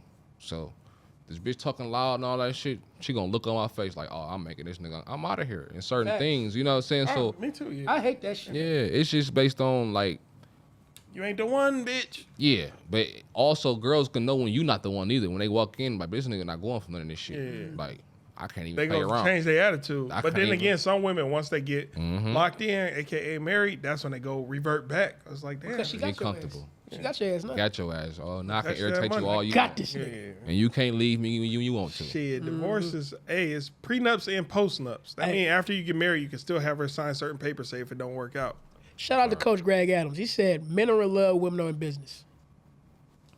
That's how it used to be. So it still is, I think. I think it is still too. Nah, because you got to think.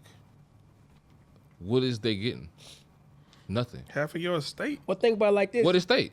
What- I'm saying, like, half back in of the day, your checks. just hear me out. Just think about this. Back in the day, when people was getting divorced, them niggas, they worked, because guess what? They had homes, they had land, they had all that shit, right? When they was divorcing their wives. Today, niggas ain't got no, just think about the niggas that's married to their wife. They stand with their wife. They still get half of the But check. see, though. I think that's the reason why you see a lot of women say they want a high value man. Yeah, You know what because I I mean? don't They know. got something. Yes, I done seen women that been in a relationship with men. They paid off a house and said like that. Guess what? The wife is getting the shit together and selling the house. This nigga not, because he didn't pay for it. The wife make more than him. But shit, you got a lot of men out there, you know, a lot of women come into debt. He'll pay the student loans or whatever off. Yep. And then all of a sudden, boom, it's over with. Yep. That's a lot of that going on, because that's why you can't be in certain situations like you saying and say, damn, I got to pay for this. Okay, I heard you going to school, but how much your college tuition? And I got it. All I got to do is pay this, and you gonna give me some. You just basically pay $80,000 for some pussy. Pretty much. You know what I'm saying? And that's the business side of it that I'm talking That's about. one thing I will say. I kind of hate a lot of men who be tricking with, like men with money who trick. When you hear how much they throwing these women, like you remember Zion gave a bitch $100,000. Yeah. I'm like, nigga, what? I think for per month, $100,000, bitch. Per month. Oh, you talking about Mariah Mills? Yeah, but I want to say it was a month, $100,000. I'm like, But she was a nigga, P store. She was a P star too. But I'm still saying, though, and my bought her a nigga. crib. And talking about moving her, buying her a crib. And All I'm that. saying is that bitch would have been cool. You breaking off 5,000 a hit every time, or some smaller amount. You up here blowing like millionaires and billionaires. When you realize what they cashing out, some of these women, you be like, nigga, what? They be falling off the internet shit. You're They thinking like, oh yeah, she probably make $100,000 on OnlyFans, so I'm gonna just give her the money that she. You remember when Ice supposed to be Spice? You remember on some basketball player took Ice Spice out on like $100,000 date, and that nigga Cameron was like, you could have just bought her a pizza. Yeah, because he don't know that, but dog, he talking about CJ Gardner. Yeah. But he don't know that she from the trenches. You could have bought Cam that. know that though. Like, man, you could have took her to Wendy's game. Fuck, You know what I'm saying? shit. Or what about that one basketball player who decided to pay all the child support up at once? I forgot his name. Anthony Edwards. Anthony Edwards. Same yeah. thing. But hey, that bitch mad though, because she realized it, because She spent it all up. split it up so quick, and now she don't realize, for the next 18 years, you don't get shit. Because that was only 1.3 million. Yeah, something like that. So it's like really $100,000 a year. But she can't come back on no bullshit, can she? No, she signed them papers. She fucked He herself. paid her up front. You know what I'm saying? There's nothing that she can do. She fucked herself so bad. Nothing she Salute, can really salute, do. salute for that smart ass move, bro. But at the same time, you know, you got a lot of dudes up there putting shit in their mama and their daddy name, you know, so they can't. That's smart too. You know what I All mean? right, hey, once y'all really start learning this business, man, ain't nobody can ever sue you for shit. Hey, it's an evil world we live in. Lock y'all money up. Lock y'all names up. So we go with that question. Yeah. I got another. Can I? Oh, I want to read this one real quick. Who cock blocks more, men or women? Men.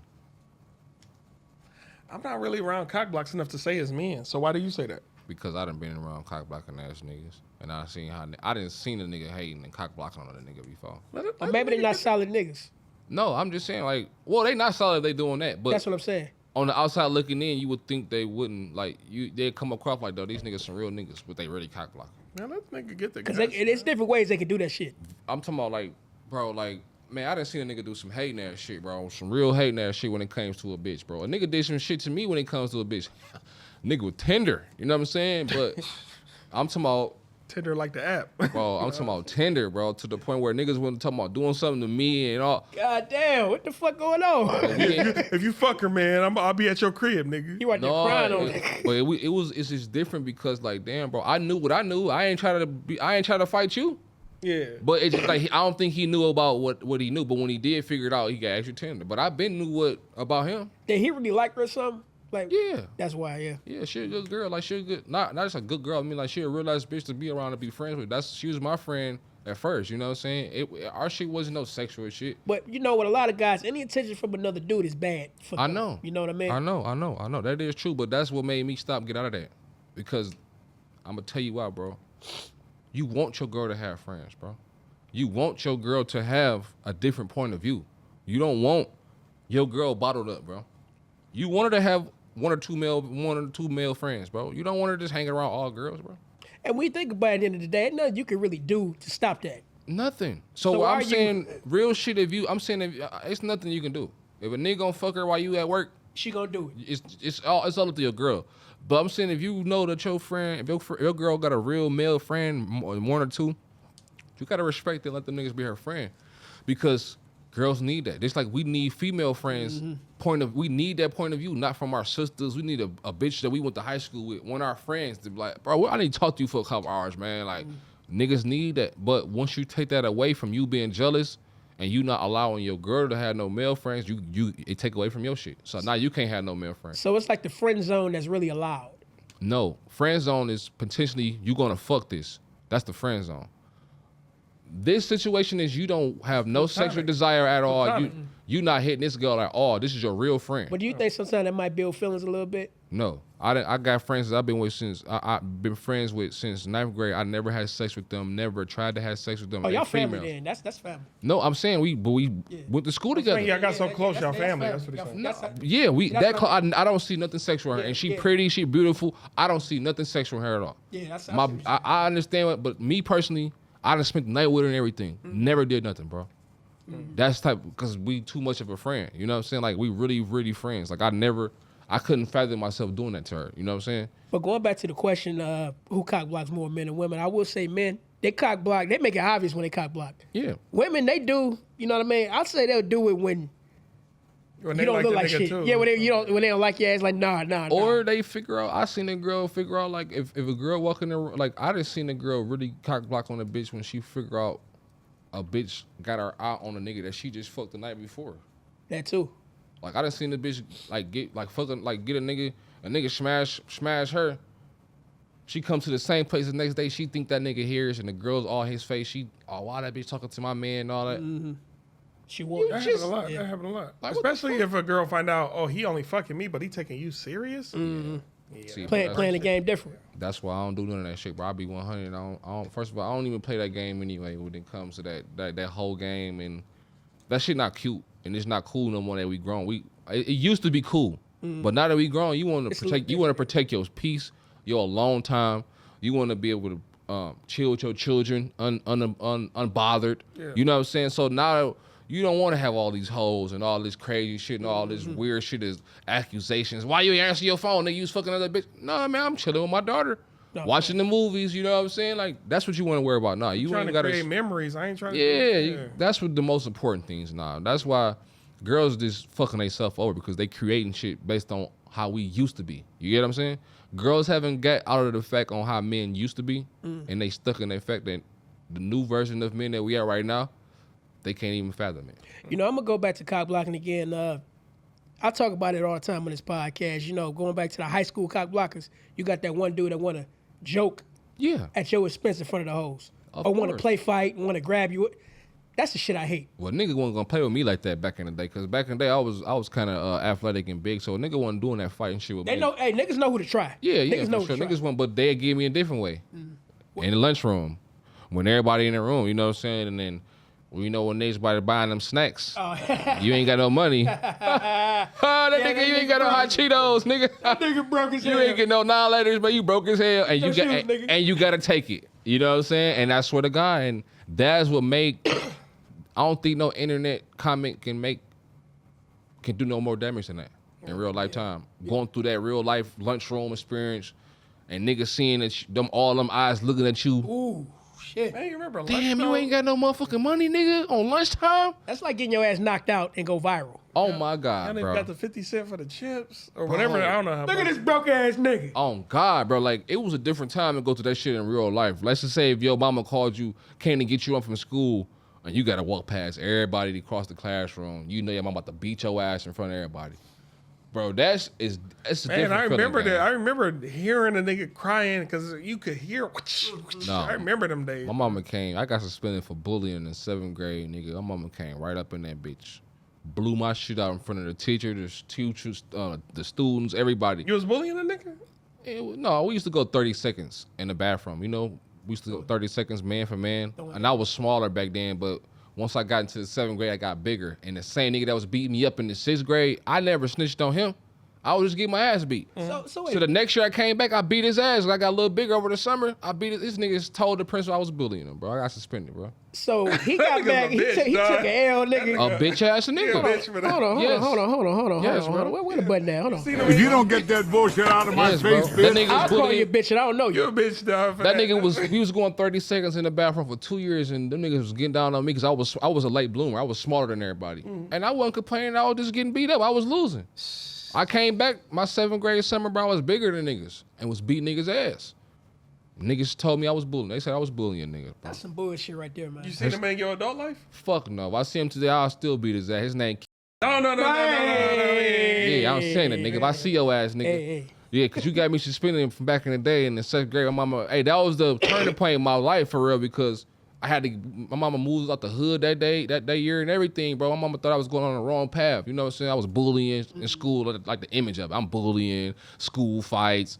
You know what I'm saying? Like my little attitude, little teenage young man attitude. And I was going through all that shit, bro. But that situation when I got suspended for bullying, bro, that shit I had to move out the hood.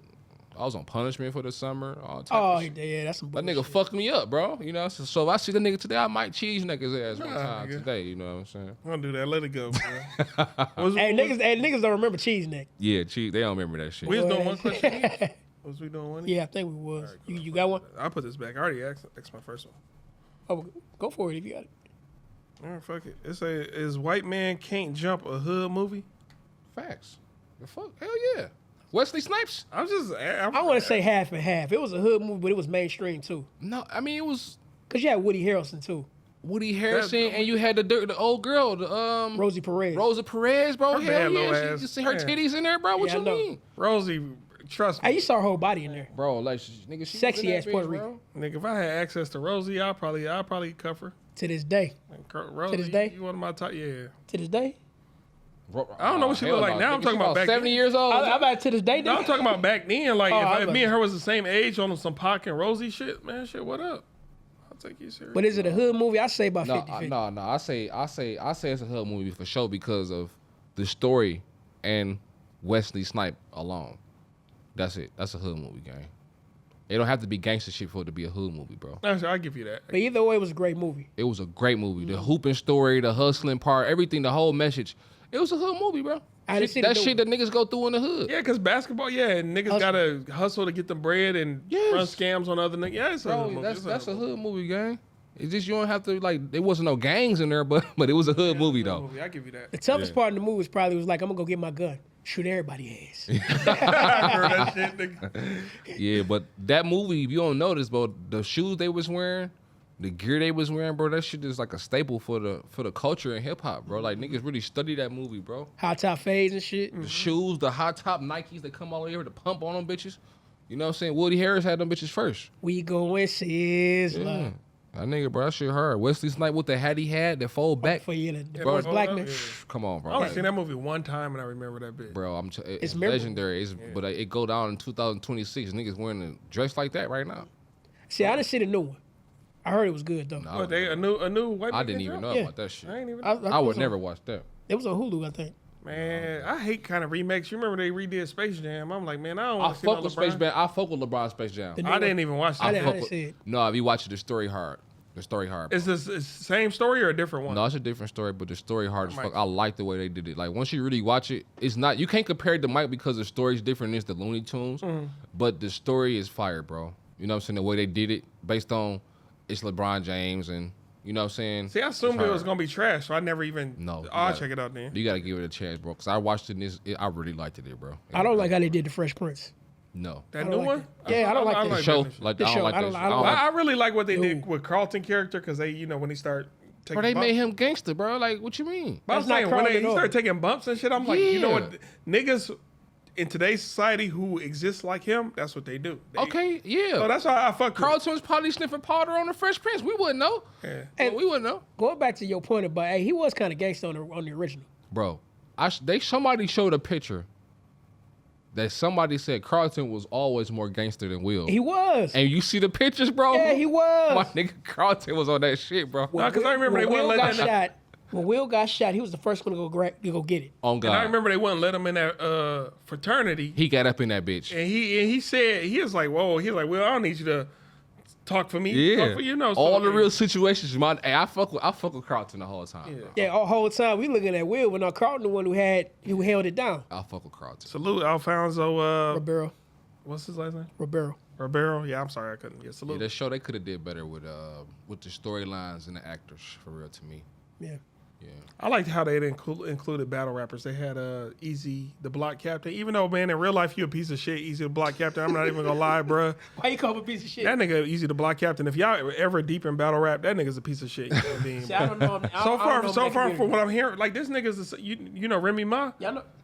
That's the nigga she cheated on with. I know, Papoose was. But and on top of that, this nigga, it was a league URL. They built this nigga up, and he said, fuck y'all, and went to go try to create his own league and do his own thing, and now he trying to crawl back. Oh, Man, damn, you a piece of shit, bro.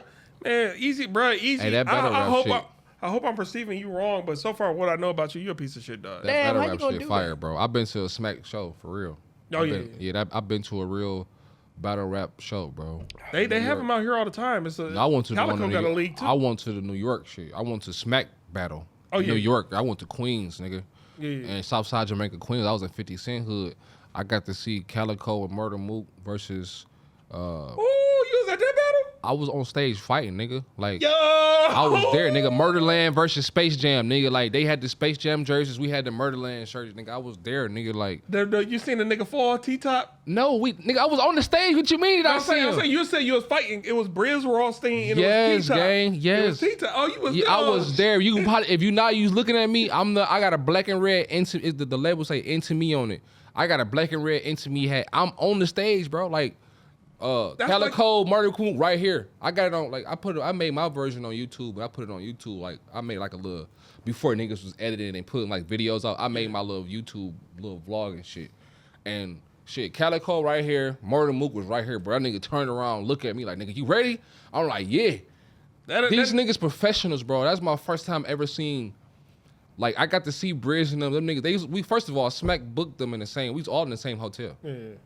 Bro, Briz and them niggas was really practicing. Like outside the hotel, they was right across from each other, really dropping bars, like practicing. Like, nigga, when you do this, you know what I'm saying? Running through they shit. Guess what Calico and Murder Mook was doing? Smoking blunts with us, nigga. Cause they knew that, yeah. They knew, nigga, everything was up top, bro. I seen Loaded Lux in real life. That nigga little as hell, bro.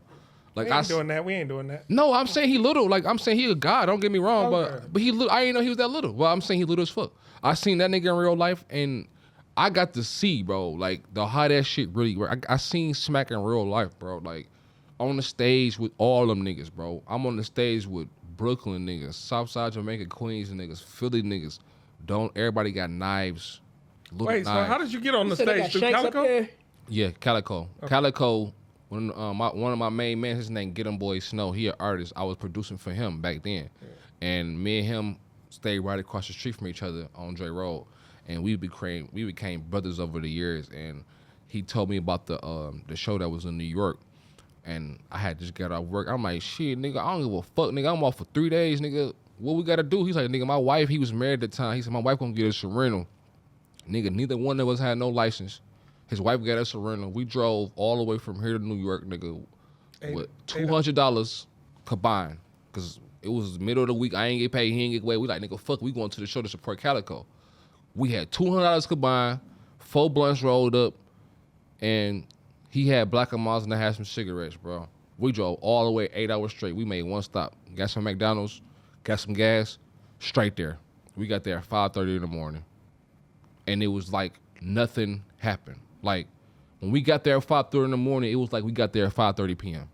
Mm-hmm. And when they say New York never sleep, like, when we got there, niggas was jogging, banging music. 5:30, it's dark, bro. Lights out there, motherfuckers making food, all type of shit, bro. I'm right where the part where Men in Black was shot at. The big alien ships, the big universal globe. Yeah, I know you talking. I was right there. JFK Airport, we was right where Gear Richard Tryon was shot at. And that was a dope experience, bro. great ass experience. Nigga, who you fought? Do you remember swinging on a nigga? Nigga, that shit was listen, crazy. this is a situation where me and my nigga Snow, I got it all on camera. We all was swinging, we all got swung on because once we started the fight, they start pushing us off the stage, pushing us back. It was wild. I'm talking about crazy, but we got pushed back, but them niggas got pushed off the stage. I remember that, yeah. So once they got pushed off the stage, we was getting pushed back towards the door. So once you getting pushed back towards the door, that's like towards the subway, the street, and all that shit. Bro, when I tell you on that way out, everybody doing the punching, all that type of shit, but then you getting punched in the back of your head too, because it's so much going on. Everybody's so close. And you'll be alive, say you ain't get touched in that. Yeah, you know what I'm saying? so many people, it's like you fighting for your life. I'm telling you, bro. Every last one of us, we all was swinging, but we all got swung on too. Can I say this though? Like a mosh pit. T-Rex was justified though, because that nigga Briz Rothstein was doing the most, bro. But I'm gonna tell you some real shit. T-Rex, off camera, was more valuable than that situation to have any control of anything, because I didn't know what type of individual he was besides the battle rap. Mm-hmm. I got to see who hood we was in. We was in T-Rex hood, basically. Mm-hmm. So I got to see, like, after the show, when we made it outside, bro, I got it all on camera. T-Rex said, bro, ain't nothing gonna happen to y'all Detroit niggas, bro. This is my hood, bro. Like, nigga, this our block. They do they shit by blocks. They blocks about long as fuck. Yeah, long as fuck, yeah. But if a nigga say that's his block, from a certain point to another point, that's his area. All the way down. All the way down. And these niggas, bro, they not no battle rappers, but T-Rex said it. He was like, nigga, this ain't nothing gonna happen to y'all Detroit niggas. I'm with Calico, Murder Mook, Calico Daddy, I think BMF Wolf, I think his name Wolf. Blackface. Him was there. All of us, nigga, we there. My nigga, we all in the middle of the street. Loaded Lux was on their side too. Nigga, Loaded Lux was, and the other niggas was on their side, bro. So we was like going against everybody in this situation, bro. Murder Mook and Calico, so it was like everybody versus us. We still made it out. And then what made it so crazy, we go back to the hotel. Niggas there because we booked in the same hotel. Yeah. They there with now you gotta see these niggas. Briz and all them niggas, we in the same hotel, gang. Smack booked everybody in the same hotel, bro. That's crazy as hell. Bro, that was a great ass event based on the fight and making it out that bitch. And really getting to see, like, we in they hood. They don't, we was in Detroit, nigga. You would have been heard some, you would have been heard that. But it was really. I want to say guns not allowed in New York, though. It wasn't. Yeah. But they're not legal. You can't carry. But if you get caught with a gun, you cooked, dog. Yeah, you getting. So niggas got pocket rockets and all they shit was in that little pocket you got on your pants. And like you said, they got shanks and stuff. Yeah, bro. A lot of niggas had them shanks, nigga.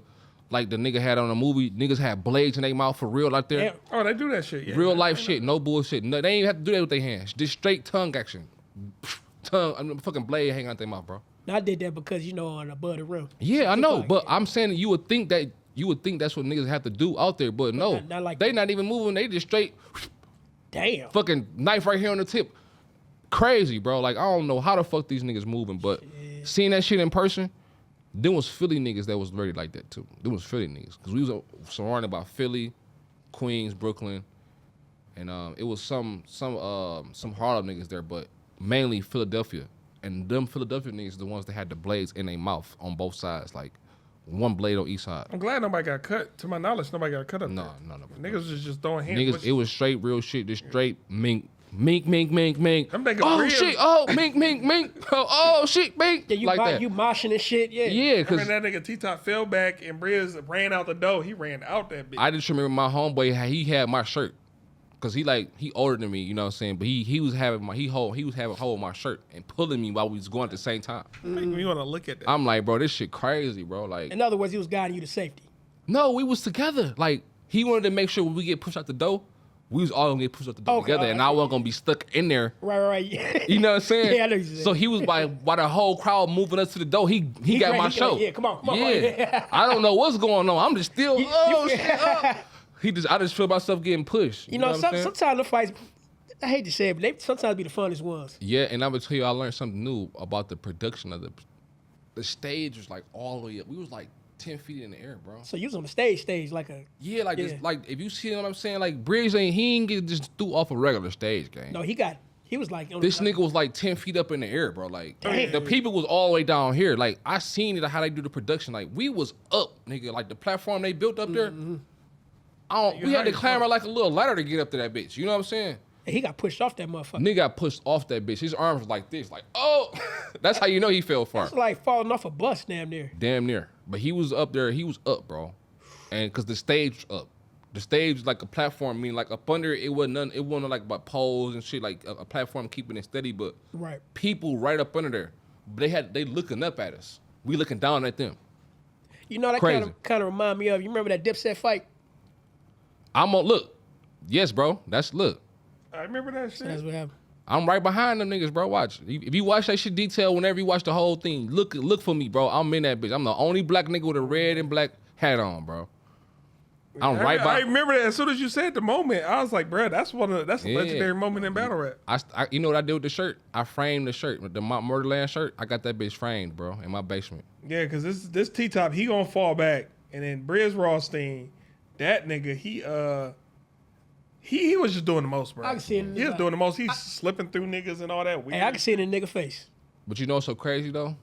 There you go. Yep. There you go. Right there. Yep. Because I saw this shit live, so I saw way more of the footage than what they got right now. I saw that. You know, that's how I knew it was crazy too, because that's when I first felt the power of viral videos. Because when I didn't know, but I'm in this part. We surviving. Me and my mans, we good. We checking these. Like, bro, you good? We like, yeah. My phone started ringing. I'm like, bro, what the fuck? Why my phone blowing up? Because people was watching it live. Live on Cafe. They're like, bro, you good, bro? We just seen y'all niggas fighting. I'm like, yeah, we good, nigga. That shit was like an hour ago, but it's delayed. You know what I'm saying? Right. So I'm like, yeah, bro, we good out here, nigga. We good. You seen what the fuck we doing? We made it up out of there, though. But that shit was crazy, though, bro. Yeah, that shit, nigga, trust me. I didn't know you was there, though. That's wild. I was in that bitch. I was in the building, gang. Nigga, I might need to see your footage, though, of that shit, though. I definitely. It's on YouTube. I think I see you right now. You uploaded yours on YouTube? It's on YouTube. Oh, nigga, yeah. Send me the link. I got you. And I see niggas falling off the stage and shit. Man, that shit was an epic. Shit crazy, gang. Was that the only battle event you ever been to? Yeah, that was my first one. Oh, that's a good Drove all the way to New York, all the way to get that bitch. But all in all, you fucked with it, though, right? Legendary experience. I got to see it because I used to watch it coming up. I used to watch the Smack battles, bro. Yeah. I watched the Smack DVDs. So for me to see it like that, it was legendary for me, bro.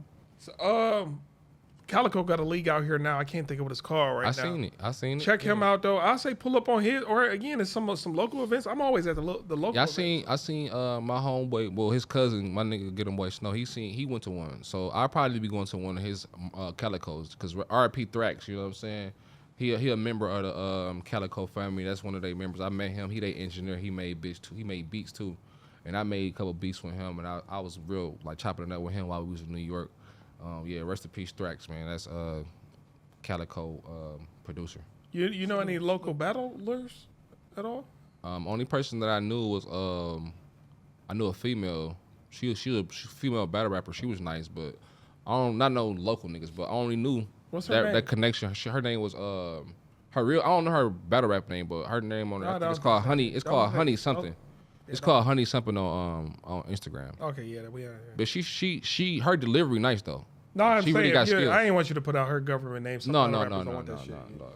Thanks. That's why I said I was pausing because I was just about to say her real name too. I'm like, I ain't gonna do that.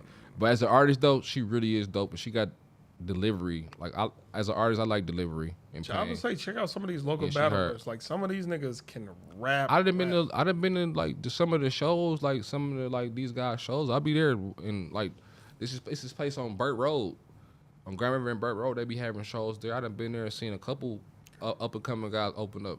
This girl named Anna, I seen her name Anna. I produced a couple songs for her, and she invited me there. And when I came to see her, I seen a whole bunch of dope ass artists, bro. They cold with that shit. Live performing though, they straight with it, and like in the poetry form, without the beat, just performing. Yeah. That's what's up. Yeah. Before we get up out of here, you want to tell people how they can get in contact with you or how to find your music? Right now, you can get all my music off my Telegram and on Apple Music at Big Tukey. All you gotta do is search Big Tukey, and all my music gonna pop up. And I'm gonna re-release all my music back because if y'all don't know, DistroKid was going through. They basically being bought right now. So I took all my music off of off their platforms, and I re-released it off of another platform. So all my music about to be back available next month. It's already processing right now, and I got a whole new album coming. My solo album is called I Never Gave Up, exclusively produced by me. What does that drop? It's gonna drop in August. All right, look out for it. Look out for it. Sometime in August, man. Be on the lookout for I Never Gave Up, man. And be on the lookout for I'm performing my first open. I'm opening up my first show for Mack Nickels, man, at the L Club, July 19th. You know what I'm saying? So if this interview out before then, come check me out, man. Spread the word. July 19th, we at the L Club.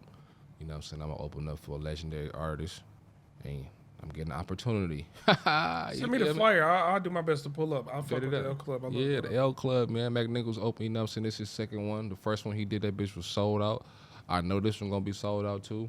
And the perspective for me is gonna be different because the first one I wanted to be in the crowd as a fan, and now I'm coming back as a rapper. You know what I'm saying? I'm gonna be on the stage, bro. Salute to that. Salute to that. Yeah, man. Hey, man, it's been a hell of a damn show, man. Yeah, hey, appreciate y'all boys, man. Applause, man. One time for the one time, man. Elroy. My dog. Man, you see the man with the plan. Appreciate y'all, man. Yep. Hey, of course, you know who we be. Stubbs. AD. Bars. AD. Hey, we out of here. Peace. Peace.